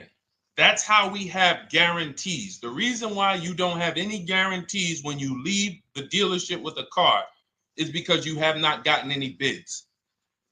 So we're going to change that today. Now, what you want to do now is ask yourself, very important question, Daniel. How many years are you keeping the next car? Shout out to Southern Creole. Shout out to people who it's your first time on the show. We appreciate you. And we see all your questions. My man Dolan's going to pull them in. We're going to line them up. And we'll answer as many questions as we can over the next hour and 15 minutes. How many years? I want everybody who's shopping in the next 6 months. How many years are you going to keep the next car? Throw numbers out. I want you to think about this. Some of you may know. Years. Daniel, how many years? All right, Charles Lowe, I see you. 3. Nikki, 3. Trisha, 3. Southern Creole, 6 to 8. All leasers. All leasers. Now, out of you who all put 3 to 6 to 8, tell me. I'm not asking about mileage. That does not matter. I'm asking about years. I'm not asking to put a lot of miles. I put a lot of miles on my car due to my job sales. In 2 years, I put 100,000 miles. Okay. Even more reason why you can't buy your cars. Take out loans because here's your car's value, Daniel. And anyone who's a high mileage driver like you, here's your car's value. Boom. That thing's dropping through the ground like a boulder in the water. Here's your loan. So your car is like this, but your loan's going down like this. Which is why when you look up, you have huge amounts of negative equity. Your loan's not moving compared to the depreciation of your car. So we're not talking about paying cars off. I want y'all to stay with me. Leave all of the crap out the door. I don't want your strategy. Just tell me your goal. When you come to Cars from Home, do not bring your strategies here. I'm here to tell you, if we were sitting here face to face, it wouldn't take me more than about 5 minutes to tell you that's never a strategy I would do. Tell me what you're trying to achieve, and let me tell you the absolute best way to get there based on 14 years experience, based on seeing thousands of transactions. Okay? So Your question the first question I just asked everyone, and I want you to keep answering that. How many years are you keeping the next car? That is the most important question in your car buying journey, because now we're trying to see how we're going to beat depreciation. It's not the payments killing you, Daniel. It's the depreciation of the car. It's the fact that, hey, I bought a car, it was worth 30. I put 100,000 miles on it in 2 years. Now it's worth 5. You follow me? It's not the payments you can't afford. It's the depreciation. We call this the unseen expense. Remember that. The unseen expense, depreciation. It comes back. Whoa, what's going on? I got 15,000 negative equity. Yeah, car's depreciated. So here's what we have to consider. We don't want to, first person I ever saw with a high mileage lease. I was a manager at Hyundai for 6 weeks. It was a highway dealership. I did not last there. I literally told them after 6 weeks, no, here you go. I gave them the keys back to their demo because I was a manager. They gave me a demo. And I said, nope. Somebody in here is going to jail. I didn't say that, but I knew that. And the general manager ended up being indicted. They just ran the place like your worst highway dealership. Fights, people doing drugs in the back. It was horrible. 6 weeks. But I learned a very valuable lesson. Guy comes in, he's returning his lease. I see it has 72,000 miles on it. I said, so wait, hold on. You leased this? He said, yeah, I always lease. He said, I used to buy my cars. I'll always have tons of negative equity. Now I'm saying to myself, I know, because there's tons of clients, tons of customers. By that time, I had already been in the business for probably 6 years, 7 years. I'm like, yeah, I see tons of high mileage people coming, but I never thought of a high mileage lease. He said, no. And when I saw his payment, I said to him, whoa, this payment is only like $170, $175 more than a normal good deal on a lease. Pay attention. It's 3 prices you can pay on every car. Most of you are only used to market value and above market value. You're not used to below market value. You're not used to, y'all look at these commercials and be like, well, they said I could lease that car for $490, but I got to put $3,000 down plus tax. And no, those are not deals. So I see that, let's say a good deal on a Hyundai Sonata at that time was like $300, $325. He's only paying like $550, he's only paying like $175 more, and he gets to drive 25,000 miles a year. So I said, okay, that stuck with me because he doesn't have negative equity. $150, $175 more per month. He's driving a brand new car. He drops it off after 3 years. He does it again, over and over again. Now, in your particular case, let's say you had a 25,000 mile a year lease. Now, in my book, I have a strategy, short-term strategy for two short-term strategies for high mileage drivers. One is the high mileage lease, which I just laid out for you. You cannot do that until you shop and get your below market deals first. You can't go into a dealership and say, hey, work me up a high mileage lease. You're who knows about the 80%? If you know about the 80%, type the number 80. If you don't, type a question mark. Maybe we'll talk about that before the end of the show. You can't walk into dealers. 80% of them are overpriced. I said, all right, thank you, Trisha. 80% are overpriced of any brand. So when you get your offers, you cannot walk into a dealership. Now, that's one strategy, high mileage lease. That's great for people who are driving from 20 to 25,000 miles, 18 to 25,000 miles a year, even potentially 30. But in your particular case, you're putting, almost 50,000 miles a year on the car. So what you should do is look at the strategy I call 2 cars, 1 payment. So you need to get one car that is the longest lasting car, very inexpensive. What I mean, look at like a Honda. For example, a Honda Civic, Honda Accord, Toyota Corolla, Toyota Camry. Something that is proven to go. You change the oil, you do the maintenance, that thing will go. Now, what I would do is I go and I get the Toyota. I do a short-term loan, shortest loan possible that you can afford. because you don't want to think, oh, I can get away with this because, you know, I'm just gonna take a $500, $600 payment or a $400 payment. It's coming back to bite you. So you want to get the highest payment you could afford, take a short loan, because what you want to do is pay that car off. And then you go and you lease something for 25,000 miles a year. So let's say I get the Toyota brand new. And quite honestly, if you're doing this many miles, you should have money. I wish a company would tell me to do 50,000 miles a year and I'm not making money. So let's preface that. Those who are on the road 25,000 miles a year, you should be making money. Daniel, you 50,000 miles a year on the road, you should have some money. And that should be a part of what I'm telling you shouldn't be. Well, Deshone, I need to be at a $400 payment. And you drive 50,000 miles a year? What are you doing for a living? So the key is to mitigate the amount of money, to lower the amount of money coming out of your house and prevent these huge negative equity carryovers where you're carrying over 15 grand negative equity and you're carrying it over and putting it on top of whatever car you buy.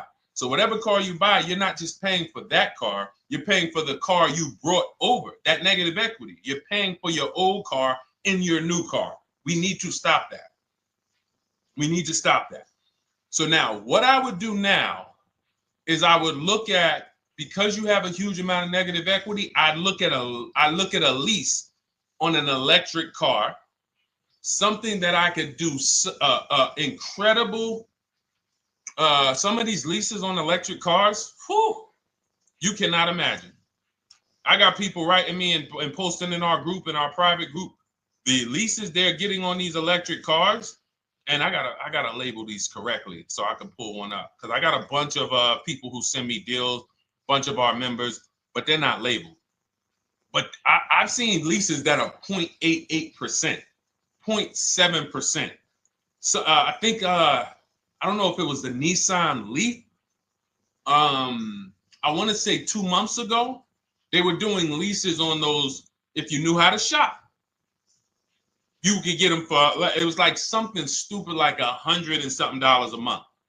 That's a car. I go get 2 of them. I do 2 high mileage leases. You get what I'm saying? If I'm you, I'm like, all right, let me lease 2 of these cars.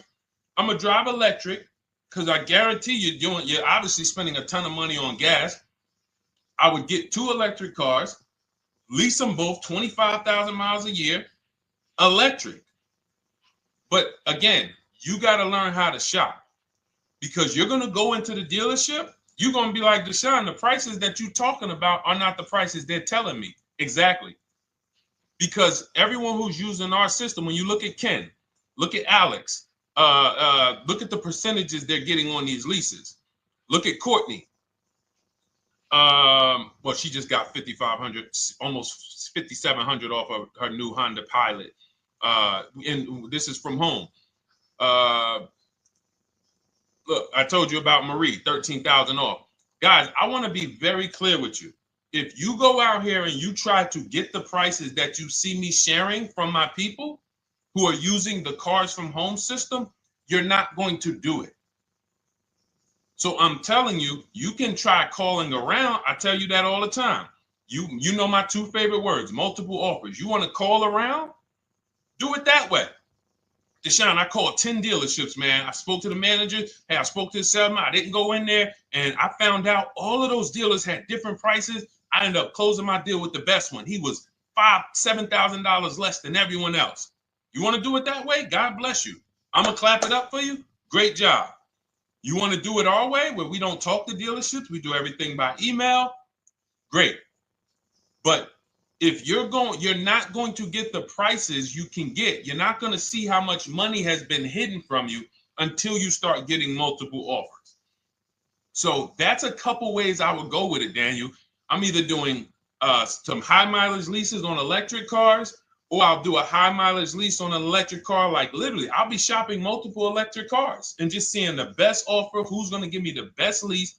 I kid you not, one of our clients who, like, we were shopping for him for a Cadillac Escalade, like $30,000, like a premium one, and he has inventory for his rental car business. And he's like, hey, I found this deal they're doing on these Nissan. I think it was a Nissan electric. And he's getting multiple offers. He knows how to call around. He's an aggressive guy. He doesn't have a problem with confrontation. And so he's like, I got these things for $100 a month, 10,000 miles a year. So you can get out of that negative equity, roll it over to one of these cars, but get your equity assessment done first. So these are specialized things. I have all of this stuff in my book. I don't think that that's not a normal thing. I don't want any of you thinking, oh man, my situation is so rare. No one's in my situation. No, probably about 100,000 people in the country are in your situation right now. So don't think, oh, Deshone, what about me? Is there anything for me? This thing's so predictable. So, if you want to ask some follow-up questions, Daniel, feel free to. All right, let's move on. Dolan, a couple more questions. Let's roll. I know we got a lot of them coming in. This is our Monday, May 19th, car buying questions and mistakes live. We do these from 12 to 1:30 p.m. Eastern time. So how do I shop for a used truck? So the first thing you want to do is get your, first step is how many years you keeping it. I do not recommend buying for those of you who are not keeping cars 8 years. That's step one of our process. It's called the 8-year rule. It's called the 8-year rule. It is costing you so much money because you're not taking into account depreciation when you get these cars. So let's just assume you're like, Deshone, I'm going to keep this car at least 10 years. Wonderful. Let's move on to step two. Step two would be, let's assess our equity. What's your replacement car? Oftentimes you are going to wait till you find the car you want to even think about the car you have. We don't do that. We need to take an assessment of our asset we have. We have a car. It's worth something. It's either going to be a positive equity position or a negative equity position. In the case of a lease, it can't be a negative equity position. It can only be a positive equity position. But we're going to assess our equity because we don't want to wait till we find the car, find a great deal on it, and now we come and bring our old car to the table and the old car ruins the deal because we don't have any idea what this old car is worth relative to what we owe on it. So you do your equity assessment second. Now we get into our budget. This is step three. How much can we afford? Are you paying cash for the car? It's easier for you to understand what you can afford. For those of you who are financing, in my book, I have a calculator that we created. It's a Cars from Home calculator. We have 5 of them in my book, custom calculators. You put how much, because what happened when I was in dealerships 14 years, some of you know that. Mercedes 5 years, General Motors 5 years, ran my own brokerage for 4 years, been in and around the auto industry since 2006. People would come up to me and be like, Deshone, I could put $4,000 down, but if I don't have to, I'd rather not. Okay, that's the same way I would approach it. Hey, if I got 5,000, I got 2,000, I got 10,000. But if I don't have to put it down, then I'm not. So we need to have a calculator that would tell us, well, if we don't put money down, here's how much we could afford. If we put money down, here's how much we could afford then. If we take a 6-year loan, here's how much we could afford. And this factors in your taxes and fees, which oftentimes these calculators don't do online. So we need to know how much car we could afford. But let's just say you're like, hey, I'm thinking, you make up a number, which is what most people do. I think I could afford like 30,000. Okay. So now we're going to go to the marketplaces. Southern Creole, how do you get the book? It's in my TikTok bio. Normally $97. It's a digital book too, so you don't have to wait for it to come to the mail. It'll be in your inbox by the time we're done with the show. And if you get there, click that link that says welcome offer for Cars from Home digital book. And you'll see it's a $24 special, 75% off. Grab it. Come on back to the show. Same thing on Instagram. It's a link in my bio. For those of you who are watching on YouTube or Facebook, it is in the comments section. DeshonesBook.com. Okay? Digital book. Everything we're talking about, you won't even have to remember it. It's in there. It's a blueprint. So then we move to the marketplaces. So now we know our, well, actually, first we go to step 4, which is shopping, not buying. This is choosing what we want, because I'm gonna tell y'all what's happening right now. They're making cars that are bad cars. A couple manufacturers are making cars that are bad cars. I don't know if they're making them too fast. I have no idea what's going on, but problem cars. And they've been doing that since the pandemic. You got to remember, cars during the pandemic, what did we see happening during the pandemic? Limited inventory. Y'all remember it was an issue with parts? Who remembers that? Who was in the market or who was even paying attention during the pandemic? Remember all the cars that were, thank you, Charles Lowe. Got the #2 gifted badge, appreciate you. Thank you, Karen Dennis, sharing alive, appreciate you so much. Thank you to everybody running the likes up on TikTok. All y'all do is keep tapping the screen. You'll notice those likes keep flying up. I appreciate you. But who remembers that? We watched this happening. Sneaker Con, I see you. Good to see you, Brenda Abraham. Bought a car, I hate it. All right, we'll talk about that. Remember Brenda Abraham's question on Instagram, Dolan. But let's stay on this right now. So there's cars out here that some of you are going to look at as pre-owned cars. And those cars had reliability issues back when they made them in 2021, 2022, 2023, all through the pandemic, because they were making cars on the fly without having everything they needed. How do we find out? Simple. In my book, I teach you how to go to Google. You type in the year of the car, reliability. Read what it says. Skim the first couple pages. This takes 5 minutes. Because our entire process takes 90 minutes, 2 hours. So everything I'm telling y'all is like things I would tell you if we were on the phone. Hey, do this, call me back. Go to this website, call me back. Check this out, call me back. Tell me what you said. Oh, Deshone, I see this car has less than normal, says less than average reliability. Okay. Many of you, who's bought a car 3 months, 6 months, 1 year later, issues with the car? And if you're new here, the way we win here is by being honest. Because everything I'm telling you relates to a new car, relates to a used car, relates to a lease.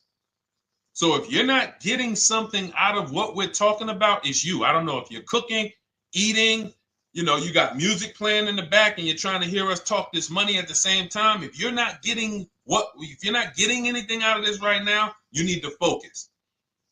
Okay? Because I've had people lease brand new cars in the shop in 3 months.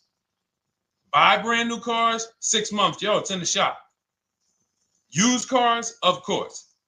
So how do we prevent that? We take 5 minutes. We skim reliability ratings. We skim initial quality ratings. We skim longevity ratings. And how do we do that? Type in the year, make, model, reliability into Google. Year, make, model, longevity into Google. If you're buying. No one should be, the reason you are getting jammed up is because you are skipping critical steps you would not skip if you were buying a house. You are coasting over important steps that you would never coast over if you were buying any large purchase, you never coast over them. So we're going to Google, we're going to find out, does this car, some of you are looking at used cars, you're like, okay, it has 65,000 miles. I think that's good. You type in longevity, you're going to see these cars typically have transmission issues at 80 to 100,000 miles. Who thinks that's important? Who understands that if you're looking at a used car with 65,000 miles and the data says about 80 to 100,000 miles, you can expect some transmission issues. Type a dollar sign if you understand how critical it is to know. But some people was just going to buy the car. And then 25,000 miles later, transmission slipping. They sold me a bad car. No, they didn't. That is built into the car's DNA. So the reason why we have an incredible process, the reason why our clients who use cars from home are people who use my book, everyone who you see that I share on these streams, we're not focused only on the short term. 3 years down the road, we're still winning. You didn't win if you bought a car, got a great price on it, phenomenal, and then a year later the car is breaking down because you didn't check reliability. So once we do that, I'm walking you through our 7-step. This is our literally, as you're reading my book, you're going to be like, whoa, this is exactly what Deshone said, step by step, because we're not winging this. We don't wing the car buying process. It is a process for us. It is a scientific process. It's not an art, it's a science. You do this, do this, do this, do this. You take the best steps of protecting yourself, getting the best prices. So then we move to the marketplaces. And everything that I just told you, and I'm on step 5 right now, everything I just told you takes about 30 minutes. From deciding whether I'm going to buy or lease, am I keeping the car 8 years, doing my equity assessment, that's going to take me about 20 minutes, doing my budget with the perfect budget calculator. I'm not getting a pre-approval. You can ask me why later. We don't get pre-approvals and let people run our credit with a hard pull before early in this process. So use the perfect budget calculator. That's going to take me about 3 minutes. Do my initial quality longevity check to make sure I'm not buying a car that has bad DNA. 10 minutes. What are we up to so far? See, the first time you use the process, you're like, it's not going to be that quick. It's going to be like, okay. But the second time, okay. Third time, boom, boom. By the time you're getting into your third car for your child or for your spouse, it's like, boom, boom, boom. I know these steps. The steps are not going to change. So everything I just said, we're about 30 minutes in. Critical, important things. Now we come to the marketplaces. We open up CarMax, Carvana, Driveway, not AutoNation, not for marketplaces. CarMax, Driveway, Carvana, Car Gurus. Should be writing these down. Unless you have my book, you don't have to write them down.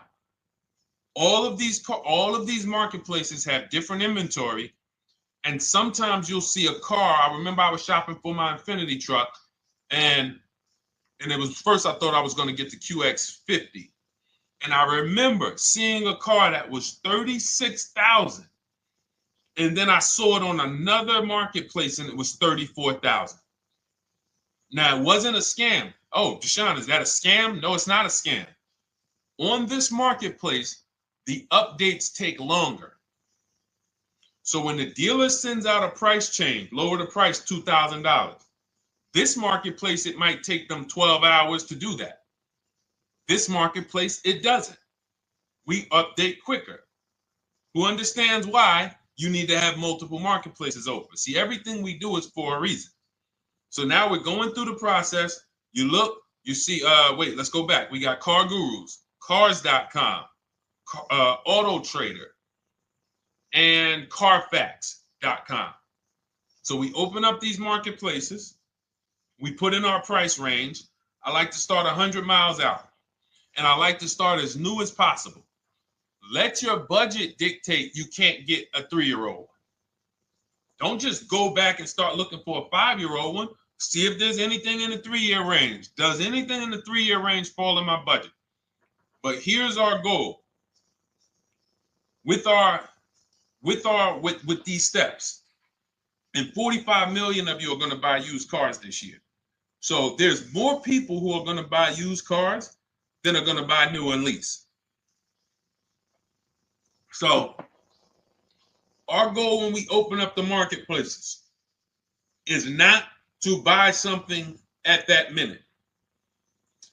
The goal is to see the market and determine, again, in my book, you're going to see, we need to know what is the low side of the market and what's the high side. What's the low side of the market? So you open you open all the marketplaces up. You put in your filters. You put in your criteria. What we do is we create accounts on every marketplace so that when new inventory pops up, we get a notification right then and there. Because if you're competing against someone like me or someone who learns from me or who's using cars from home, you can't compete. I'm going to tell you why. And you're going to eventually be here. When you start using this and believing what I'm telling you, You're going to see why. You're going to be, when you know the market, you're getting inventory alerts. New car pops up. You see it. Most people are going to hesitate. They're going to be like, wow, 28,700. You think that's a good price? They don't know the market. When we open it, we look, when I was shopping for this Infinity truck, I saw it at the low side of the market, 30,000 up to 40,000. So I'm looking for anything popping up close to 30,000, 31. Now, what you're going to see is you're going to get a lot of cars with bad Carfax, a lot of cars with accidents, cars with no service records, red flag. We do not buy cars with no service records. If you can't see the service records on the Carfax from a car, I exit out. You can do what you want to do. I teach you to X that car out. You cannot be surprised when the car breaks down, when you never saw, you looked at that Carfax, you saw it had 60,000 miles, 30,000 miles, 2 services, 1 oil change. Can't be surprised when you have issues. We want to see religious services. So, but the thing is, once you're looking at the low side of the market, you'll see, oh man, Deshone taught me how to, I can see the low side. The low side's coming in. You're looking for the frame damage cars. All of that, when you're opening Carfaxes up, frame damage, structural damage, salvage title. Now you know you're looking at the low side of the market, low prices. So you're going to come up a little bit because you're going to realize, all right, all the low stuff is in that, like, it's giving me that. That's good. So let's say those cars, those salvage cars and all of that is coming in around 18, 19. You might say, all right, 20 is where I think good quality is. Now I want you to pay attention to this. Again, all in my book. See, and if y'all like, some people like, yo, man, this is a serious process. It's the second most expensive purchase most people are going to make. If we were sitting here talking about house buying and we were laying out step by step how to make sure you get the best deal on the house and never buy a money pit, it wouldn't be a problem. So understand, everything we're talking about is 5,000 to 7,000 or more per car that people are losing not doing these things. So I'm walking you through our process of how we get pre-owned cars. Shout out to the sharers. I see a lot of sharers on the show today. Thank you so much. We're live. This is our Monday, May, what is it, 19th? 19th show. We're live every Monday through Thursday from 12 to 1:30. Feel free to bring a friend. And we replay this show. For those of you who may have missed the first couple minutes, we'll replay the show throughout the rest of the day so you can catch the rest. So now, when you see those, let's say some of you, you're like, man, all right, Deshone, I'm shopping for a black or white truck. Remember, we're trying to see what's the low side of the market. So let's say the low side of the market is 20, 21. You see the salvage cars and the frame damage and the bad Carfaxes, their accidents, they're all like 18, you know. Let's say you get an alert. You see a car for 20. Now that's immediately, I want you to look at any car. Do not put a color in to your filters. When you're looking at used cars, do not filter by color. I'm going to tell you why. You put in black or white, you're not going to get the whole market, even though you're looking for black or white. So let's say I'm looking for black or white. I get an alert, $20,000 car, low side of the market. Price is great. Okay. Now you're also, when you're doing this, you're going to assume, oh, this probably has a bad Carfax. Oh, it probably has this. No problem. It's also not my color. Open it up. Check the Carfax. Oh, good Carfax. Good service records, but it's blue. Not my color. That just showed you what the low side of the market is. That just showed you. Even though that's not my color, I know there's a car out there that's letting me know 20,000 is attainable. So just because you don't see, and this is why I tell you guys, you want to be in the market 3 months early. I teach you how to be in the market 3 to 6 months early so that you can watch these trends. Be at home, position, getting alerts. Because one day you're going to see a black one. Oh, black. Oh, this thing's 20,900. You check. clean Carfax, great service records. Now we verify fees because there's a tactic that the 80% do. Understand, the 80% are 80% of dealers in this country, new and used, that are scammers. They're going to do smoke and mirrors. Our mission is to identify them from home, not to be in the dealership and be like, oh man, Deshone the Auto Advisor told me about you. You're an 80% dealer. Well, you must have not listened to him because he told you not to be in here figuring out we're 80% dealer. He told you be at home. So now we verifying fees from home. All right, I see here, hey, I'm calling, can I speak to the sales manager? Hey, I see that you have this car here, you're asking this. Hey, are there any fees besides, what are the fees you charge? Tax, documentation, DMV. That's all we charge. All right, and they said, all right, I'm on my way. Lock the car up. Because you got to understand, we don't wait on deals. Deals don't wait on us. When I was in the dealership, I cannot tell you how many times I am talking to a customer and I'm like, listen, Mr. James, like you really don't understand the deal you're getting here. We know that this is the lowest price car within 100 miles because we use a tool called Kelly's V Auto. It'll tell us where our car is priced in the market. Customers like, the problem is, that's what most of you would do if you're not going to do what I've been laying out for you over the next 15 minutes. You're going to hesitate because you don't know the market. If he knew the market, like you're going to know the market when you use cars from home, you're going to be like, okay, I know that when I drive to this dealership, now here's what we do. We always ask for about $1,500 to $1,000 to $1,500 off when we get there. We test drive it. We make sure it hasn't been smoked in. You got to do that before you get there. Who's ever saw a car online? You get to the dealership, you find out, you say, car smells like smoke. That. Who's had that happen? Type the smoke emoji if you're on your phone. Who's had that happen? Saw the car, got there, dang, man, car's been smoked in. You find that out before you get there. That's what we do. So when 9 times out of 10, 99 times out of 100 from now on, you understand, Macho Ren. Thank you for checking in on YouTube. I see you. 99 times out of 100, if I am in my car driving to a dealership for a pre-owned car using our tactics, if someone who is using cars from home is getting in their car to drive 45 minutes, to drive an hour and a half, to drive, they know I'm buying this car because they have the information to move. They have the information to not hesitate. That's where I want you to be at. So you ask, hey, I'm shopping for a used truck. How do I do it? That is literally up to step 5 of how we shop for pre-owned trucks. I didn't mention the fact we have to get the brand new price because that's all that matters in terms of a discount. I'll end with that. It does not matter what they're asking for the used car. What matters is what is the discount from the original price. Everything else is fake. Thank you, Marcella. It's good to see you on Facebook checking in. Everything else is fake. When you hear a dealership say, we're asking $24,500 for this used car, we're asking $29,288 for this used car, how do we know that's a good price?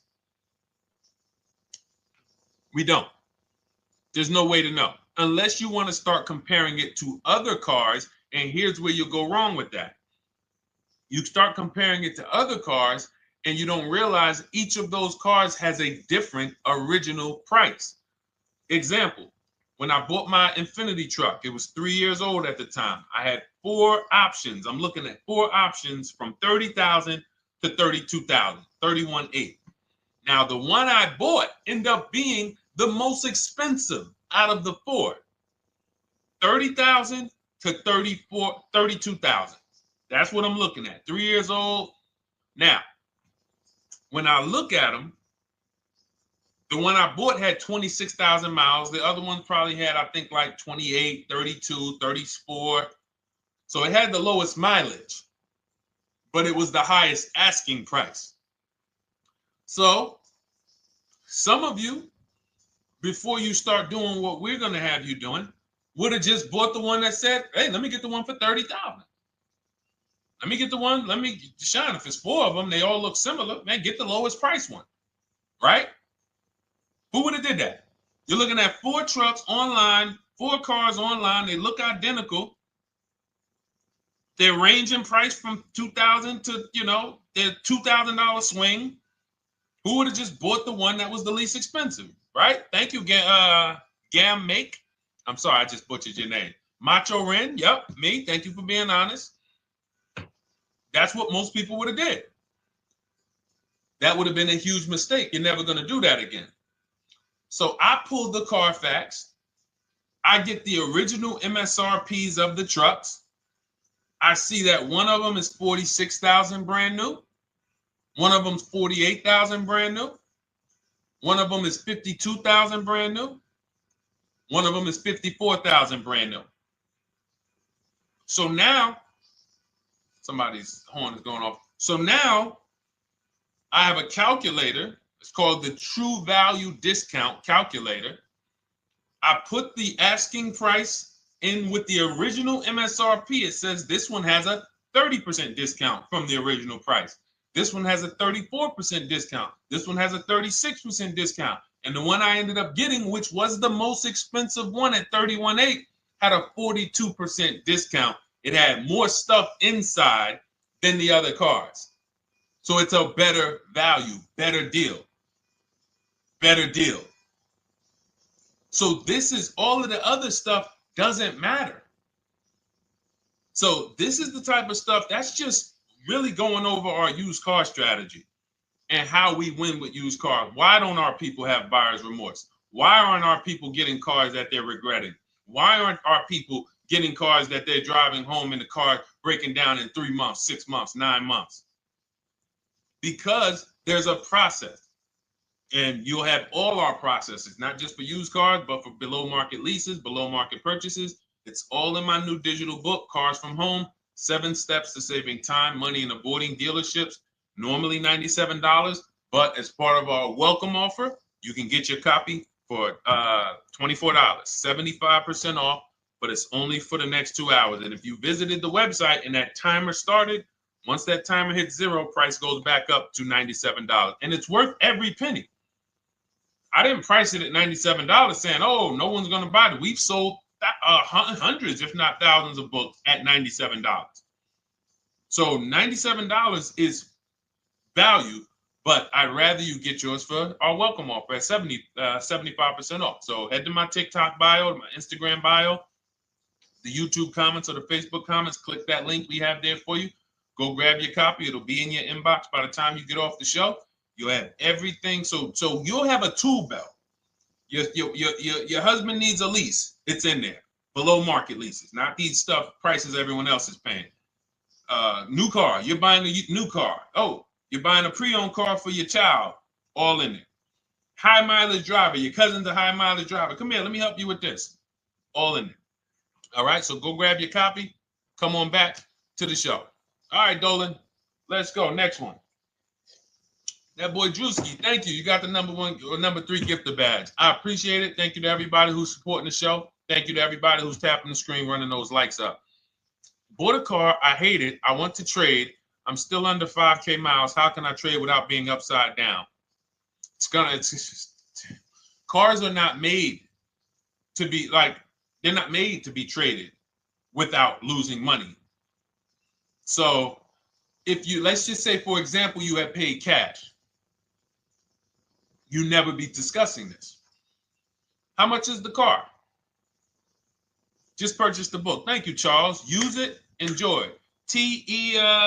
TLJ. It is in my Instagram bio. There's a link there.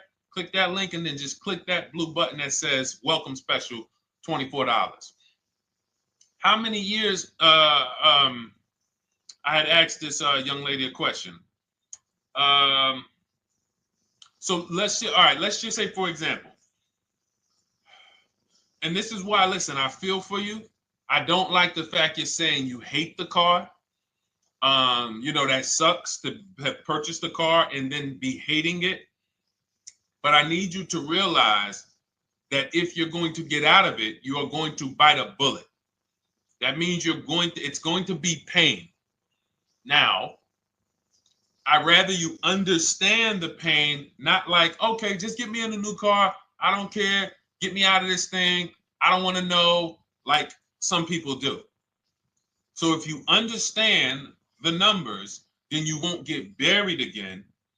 Because quite honestly, the reason you're in a car that you hate is because somewhere along the car shopping process, you went in saying, all right, listen, I don't really need to test drive it. All right, nope, I don't need to drive it for a long time. Oh, I don't need to make sure that it is going to be exactly what I want.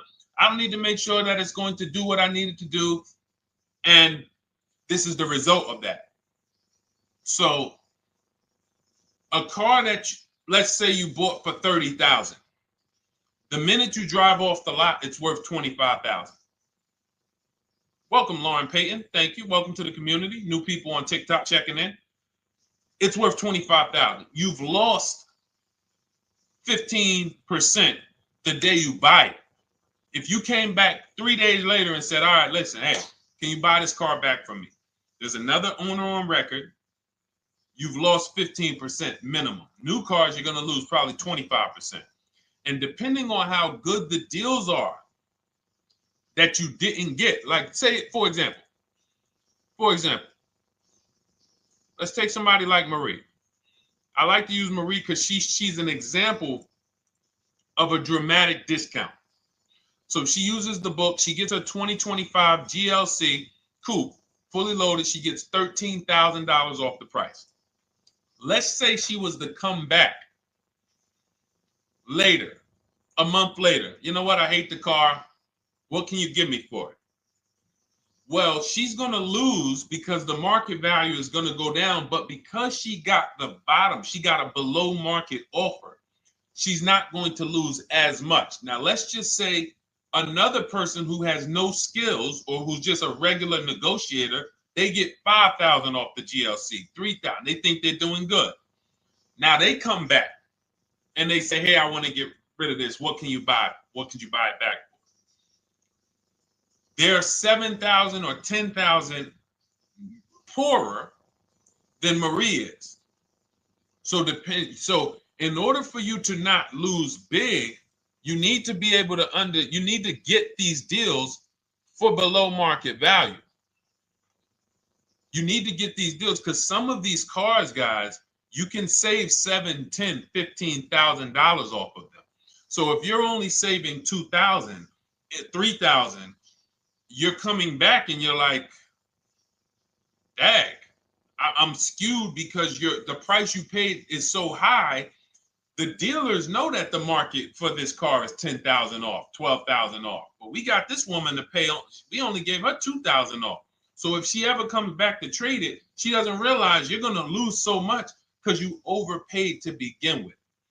So the key is, I cannot stress this enough, making sure when we sign those deals, we are not leaving in a car unless we guarantee we got a below market offer. That is you'll notice I'm going to keep beating these words into your subconscious so that when next time you sign a deal, if you didn't listen to what we're saying, you're going to be like, oh, is this a below market deal? No, it isn't. Okay, maybe that'll stop you and say, you know what? I need to really think about this. Let me go home. No, wait, what do you mean? Hey, listen, hey, what if we get, hey, listen, we want you to take it today and all of that. You know what? If you don't know for a fact you got a below market offer, you should not be signing that deal. So now let's get back to the real. If you were paying cash and you were seeing how much the car would be worth, first thing you need to do is assess your equity. And I'm going to tell you something that might help you, but I want you to hold out for this. Okay? And this is to you guys who may be in a similar position to this young lady from Instagram. It's going to require a little patience, but it may work out in your favor here. I want you to assess your equity now. Call your bank, get the exact payoff. And then I want you to go to those 6 websites. If you throw in We Buy Any Car, you can throw in you can have another 7th website: Carvana, CarMax, Driveway, KBB, Instant Cash Offer, AutoNation, and Car Gurus. We Buy Any Car, that's the 7th. We're getting a bid. This is a bidding process. You're not going to have any guarantees, below market deals. Forget about them unless you're bidding. If people are not making bids for your business, you're not getting below market deals. They're just fooling you into thinking you are. Below market deals come from competition. It's a competition. Competition. So when you have all of these cash buyers who are like, hey, I'll pay you this for the car, I'll pay you this for the car, I'll pay you this for the car. Now you're able to see exactly what your car is worth. All right, perfect. Thank you, Renee Patricia. Good to see you. Got the number 2 gifted badge. Thank you so much. Y'all lighting TikTok up today. I appreciate it. Now, you assess your equity. How much upside down am I? Now, you need to take that and be sober with it. Like, all right, I owe $30,000. They're offering me 22. That means I have $8,000 of negative equity. My highest bid is 22, but I owe 30,000. And you need to sit and chill, because if these tariffs come, here's what's going to happen. The prices of new cars are going to go up. And when the prices of new cars go up, the only way, and I was saying this back 4 years ago, when the pandemic first started, I said, guys, these prices that they're selling you these cars for, because you're not shopping, the 80% are charging you prices that are not sustainable. You're going to be $20,000 upside down, $25,000 upside down when the market returns to normal. Because what they were telling you is this is the new normal. This is the new normal. It's like real estate. Everything's gone up in value. Sure. And I was shouting from the hills that these cars are not going to retain this value, because the only way that the cars that you can pay 5, 7, 10,000 more because of a temporary situation is if all the prices go up and they stay there permanently. But we knew this was a supply chain issue. This was a microchip issue. And we knew once the cars got the chips and the production went back to normal, here we go. Prices are back down again. And you paid up here and you're stuck up there when the market is back down here. So we're potentially going to see the same thing happen. But the difference is they will stay up there most likely. If the tariffs stay forever, they'll stay up there, which means the new car market is higher, 25% higher. It's not going to affect us leasing that much. It'll affect some, but those of you who haven't started leasing yet, I mean, you are literally late to the party. But you run your numbers now when the tariffs hit, and maybe you see, oh man, my car when I ran it back in May was $8,000 difference. Now it's only $3,000 difference. You might want to hold out a little longer. Let the market keep going up. Let the demand keep going to used cars. And next thing you know, the prices that was, you probably see that your car is $7,000, $8,000 higher than what it normally would have been worth. That's going to be a good situation. So as this happens, we'll continually tell people, because that is really when we were having that happen, we had people selling their leases for $7,000, driving them. I sold my lease, drove it for 3 years, 39 months, sold it, made $9,000, $9,100. My mother drove her Mazda CX-5, 3 years, lease was over, sold it, made $10,200. She's a low mileage driver. Car only had like 18,000 miles, but it had gone up. It was literally worth $10,000 more than what it would have normally been worth, or 8,000 more. So those of you who haven't learned about leasing yet, late to the party. Those of you who haven't learned about selling leases, late to the party. You haven't learned about selling cars that you still owe money on. You think you had to wait for the title before you can go sell it, late to the party. All of this is in my new digital book, Cars from Home, 7 Steps to Saving Time, Money, and Avoiding Dealerships. You can grab your copy. It's in my TikTok bio. Click that link in my Instagram bio. Click that link. Click the button that says $24, and it's for 2 hours. So if you went there already and you saw the timer, you might be at like 90 minutes left. Once it hits 0, offer's over. It goes back to $97. So if you miss it, still worth $97, because one tactic is going to pay for the book times 10. One. There's nothing in that book that's worth $100. My free Carfax strategy that I share in the book. Be like, man, Deshone, I used that strategy. I saved $99 just on Carfaxes. So go, and for those of you watching on YouTube, if you're on YouTube, it's in the comment section. We have a link for you, and Facebook, we have a link for you.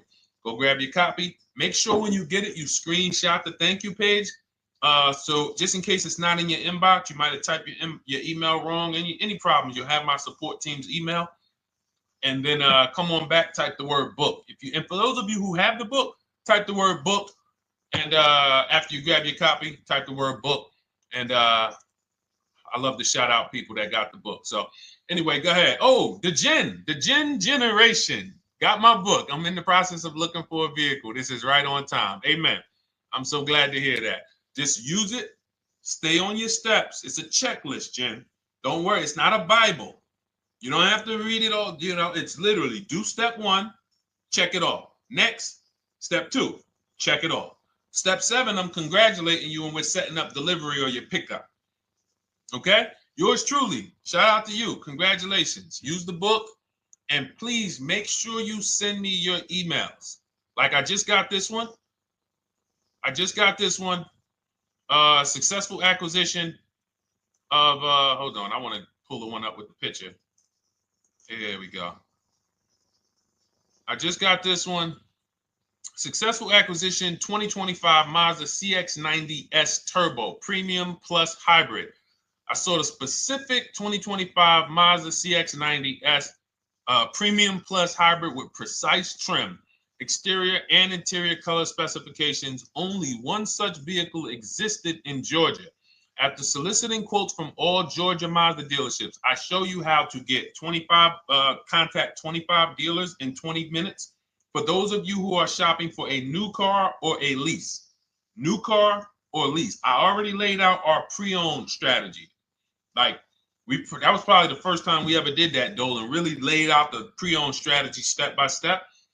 But for those of you who are shopping a new car or a lease, this is the strategy we use. It's called the 25 to 5. I show you how to connect with 25 dealers. I have my email scripts in there. All you're doing is copying and pasting, having all conversations. You're not making up anything. You don't have to, what am I going to say? Oh, Deshone, I got to remember this stuff. Nope, it's copying and pasting. So if you can use a computer, you can use that. So he reaches out. Let's continue with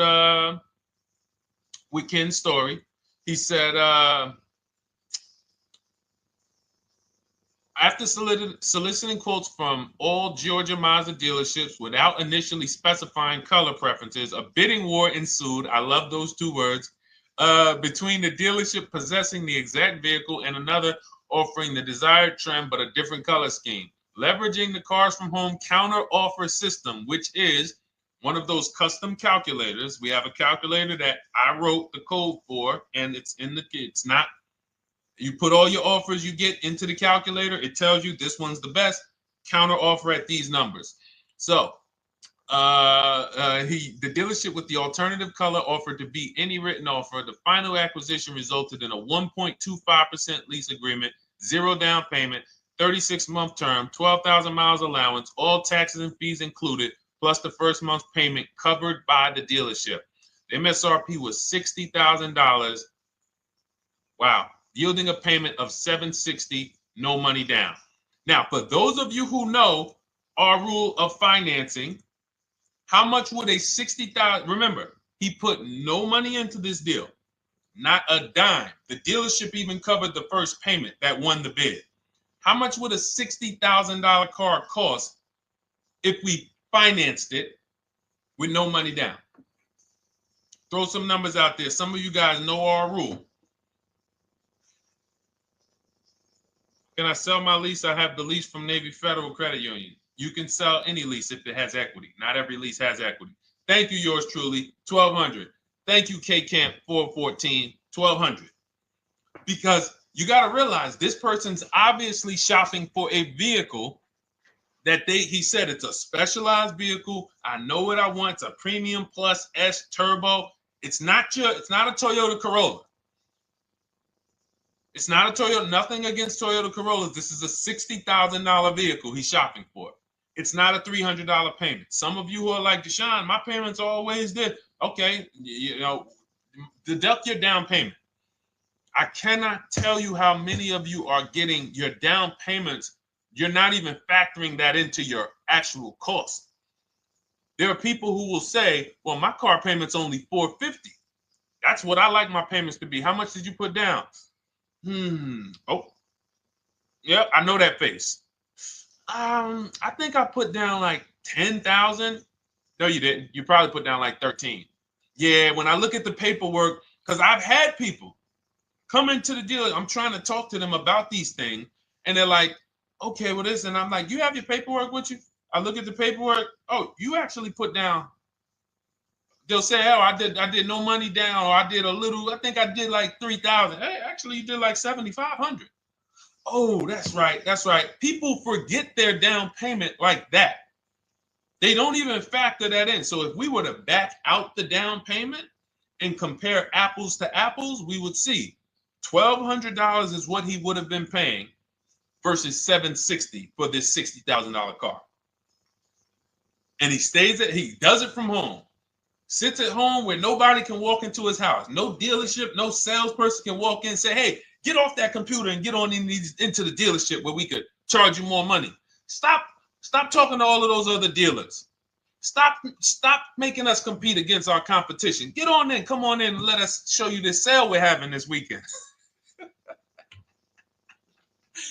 Don't you know, didn't you see the commercial? We got all types of sales coming. We need you in here to see them. Yeah, sure, not coming in. That's why it's called Cars from Home. All right, so shout out to Ken. All right, Dolan, next question. Let's keep them going. We got time for a couple more questions. Let's go. Do you pay the acquisition fee on the lease? All our fees, this is how we shop our leases, Boy Wonder. Okay. Again, this is templates. So in my book and in our shop with Deshone, any of our we use templates. 12,000 miles per year, first month's payment due at signing, taxes and fees in the payment. We tell them assume tier 1. Now, on top of that, in our template, we have what we do for a living. They need that to give us an offer. See, some of you, you're like, Deshone, I tried shopping online. Man, it was difficult. I couldn't really get offers. You don't realize you're not. The reason we have templates that you fill in is because we know what dealers need to even give you an offer. We know what they don't need. So they might tell you, oh, we need your credit. No, they don't. We'll assume tier 1. But we need to know the vehicles that are in your household. We need to know if you're military. We need to know what your affiliations are, what programs are, what your professions are. In our template, we fill in the deadline. See, nothing's left to chance. I told you at the beginning of the show, don't bring me your strategy. Just bring your goal. I'm going to help you lay out the strat. I'll lay out the strategy because you don't get why. Oh, why is this process, the Cars from Home process, so much more effective? It's because I'm from the inside. I'm not you. So let's start there. I can't come into your job you've been in for 20 years that you've mastered. You've been in every position. And I could say, how do you make this thing run like this? It's hard for me. Yeah. So we created a McDonald's system that creates the results because we know you're not giving the dealerships what they need to even give you an offer. And then we also realize that it's about multiple offers because 8 out of 10 of them are overpriced. 8 out of 10 dealers, it's going to shock you. You'll never walk into another dealer again for a price. Once you use what we're telling you, you will never walk in. You'll see how dangerous it is. You will see how dangerous it is. I'm going to show you something that to really hammer home. This is one of our clients that we shop for because some of you know we do shop for clients. We have a particular division that shops for clients. New cars and leases only. FICO scores over 680. You can see here. Now, this is a low price car. It's a Subaru. We created a bid for this client. We can see the cars were priced 28, 27, 30, 29, 29. Now, some of these dealers, when we shop these cars, we're doing all-in offers, taxes, fees, everything. This is not a lease. This was a client that's purchasing. And we can see here that one dealer gave pretty much no discount. Looks like about 500, 1,000. That was their best offer. We can see the second one that's not highlighted, 27,000. 30,009 is the all-in price, so they pretty much gave no discount. That's their best offer, maybe 500 bucks off. Very small offers because most of you don't expect big discounts off of these inexpensive cars. So, you know, this one dealer here looks like they have a fake fee. They got $4,000 with taxes and fees. 26,000 is the MSRP. 30,000 is the out the door price. This dealer here, the 27,797. They gave us, looks like, one of the best discounts. No, maybe the next best discount. These two here are kind of low, but they're not low. They're probably 1,200 off, something like that, 1,500 off. Now here comes the winner, highlighted in green, 3,900 bucks off. They needed the bid. Now we're not going back to them in 3 years if they want another car from them. We're not going back. We don't keep a list of, hey, you won the bid back in May. We'll see you again. And whenever we need a car from that client in that area, we'll call you first. No, they needed a car that day. They needed, that salesman needed the deal. That dealership needed the deal. They went deep. They won the bid. They're not going to win the bid every single time. So, but look at how most of these dealers, if you're walking into them, you're never going to, you can't identify a needle in a haystack. You can't say, oh, there's 25 Subaru dealers in Florida. I think I'm just going to walk into this one, and I think this is going to be the 20% that Deshone talks about. No, you have much more likelihood for them to walk in, and not only are they not the 20%, they don't even have the car. You notice there are people on this list that didn't have the car. They didn't have a match. So you're walking into a dealership, oh no, we don't have it. We could get one for you. Are they a dealer that's going to win the bid and they're trying to get the car for you? Now you walk into another dealer, 80% dealer. All right, yeah, we'll give you 1,000 off, just as a courtesy. This is how most people buy. We got our deal done before you even get home from the dealership. The time it takes you to be in a dealership, 7-8 hours, we already got multiple bids coming in. So it's a different world. So to your question, Boy Wonder, I answered your question before I even got into this. You use that format, and that's how you get the deals done. You don't, that's how you shop your lease offers. We build in fees into the payments. I answered that. But then I went on to another subject concerning why you can't just tell them this. You got to give them the rest of the information that they need to shop the deals so that you can get multiple offers. So, all right, Dolan, let's go. Keep it moving. For those of you who don't want to remember this, you're like, Deshone, I've been on the show for a couple minutes, 10, 15 minutes. Man, give me the blueprint. Just give me the step-by-step. That's my new digital book. It's already 5-star rated. You can Google it. Thank you to everyone who's reviewed it on Goodreads. It's called Cars from Home, 7 Steps to Saving Time, Money, and Avoiding Dealerships. It's our entire blueprint for below market leases, below market purchases, below market new cars, used cars, high mileage driving, below market high mileage driving deals. For those of you who have bad credit, we have below market bad credit strategies. The only thing you should be overpaying for, or not even overpaying for, paying more for if you have bad credit, is your loan. Many of you who with bad credit, you're overpaying for the loan and the car. You're overpaying for the loan and the car, and you're getting a car that is not a quality car. Like, you let bad credit make you ruin your whole, you just leave with desperate. Like, anything you can put me in. I don't care if the car is not what I want. I don't care how much you're charging me for it. Can you get me to $450 a month? That is you understand that is not wise, and hopefully you're looking for a better way, because you understand, like, you're going in there with your eyes closed. And then the thing about you guys with bad credit, and I want to be clear on this, you tell all your friends with bad credit about the person who robbed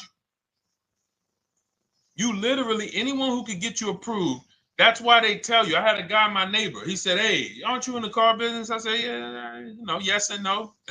He said, well, listen, I got this deal over here at Acura. Anybody any credit score, tell me, I'll send them there, get them done. I said, okay, all right, listen, I'll keep that in mind. I would never have somebody shop like that. He said, listen, anybody you send, $1,000. So that's how much money is being made on people with bad credit. There's a lot of money being made on people with no matter what. 5-7 grand on most people is being made. Bad credit, $10,000, $12,000, $15,000 they're making on you. If they can pay me, the referrer, all I did was, hey, here's John Spencer. Give him a call. All right. This guy who doesn't even work for Acura, he does not even work for Acura. He's a middleman. Takes John Spencer's deal to Acura. Hey, we got John Spencer in the car. Where should I send you $1,000? So how much is he making? Y'all understand? Type dollar signs, type sad faces. If you got the emoji, type sad faces. You got to understand, I'm not inviting you guys here on a Monday at 5 on the 19th of May to talk to you about hundreds of dollars. Who cares about hundreds of dollars? Maybe some of you, I'm not going to be insensitive. You're like, Deshone, $100 matters to me. We are talking about $5,000 mistakes, $8,000 mistakes you are making. I have to shock you, and then you hold me to it. If the book doesn't deliver, you just write me an email. Hey, Deshone, you know what? You were talking all these big numbers. You were saying like I was missing thousands of dollars. You were saying like I was really leaving thousands of dollars on the table. But you know what? I read the whole book. I used what you taught me, and I was only missing like probably a couple hundred. Never got one email like that in 3 years. Because once you get into it, you'll realize. And in fact, let me read the end of Ken's email that he wrote. It said, the Cars from Home system facilitated the acquisition of the desired vehicle at optimal terms. I highly recommend this approach. If you are not using the Cars from Home system, capital letters, you are getting played. Sincerely, Ken.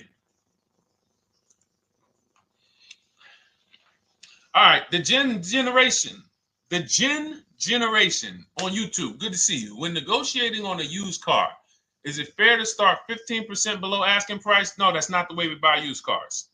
You are not going to see. The thing is, this is what we call, when you're not getting bids, what you're doing is you're feeling for the bottom. I laid out the strategy of exactly how we identify the low side of the market, which means when I was looking at my Infiniti truck, I told you, I narrowed it down to the top 4. There were tons of cars that were higher, 33, 34, 35. I'm not even looking at those. Those are the cars that have $5,000, $7,000 room to move, maybe. They probably are not going to move because they're going to make $5,000 or they won't sell a car. If they can't make $7 grand, they're not going to sell a vehicle. I'm not even looking at the higher price used cars, because I know that the dealers who sell the best price used cars, they want volume. Volume. It's 2 types of dealers, 80% and 20%. 20% say, you know what? Let's price our car like we want to be the top 5 best price in the market. Move it. We want the car out of here in 72 hours or less. 80% will say, all right, price the car, mark it up $8 grand. We don't care if we got to hold on to it for, 2 months. Eventually, somebody will come in. We'll probably take off $2 grand for them, $3 grand. All right. So I can't negotiate with a volume dealer. You're going to look and say, man, but hold on. Why you not? You literally find the best price online. You've been watching the market like I laid out for you the first 15, 20 minutes of the show. You get the alert. This car is the best. Oh, good Carfax, great service records. You call. There's no fees. You pull up the new window sticker. Oh, huge discount from the original price. Man, let me get out here. You get out there. You say, hey, all right, now take another 15% off and we got a deal.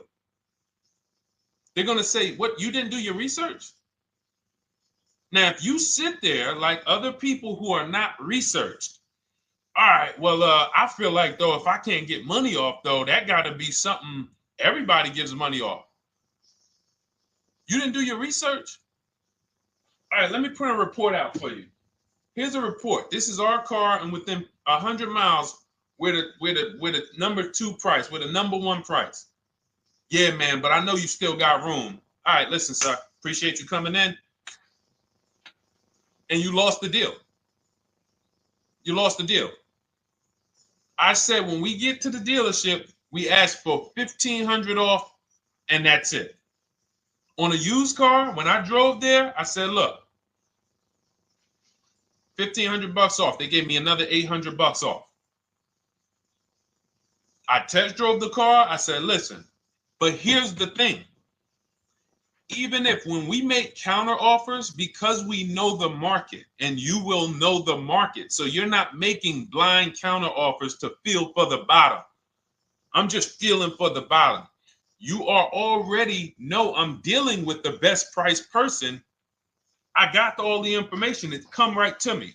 So now you get there and you're like, all right, listen, I test drove it. I like it. Nice car. You could do $1,500 off additional. I'll take it right now. I won't take it right now. We never take it right now. But we'll make the deal. I'll leave a deposit. I just got to go check with my bank, see what their rates are.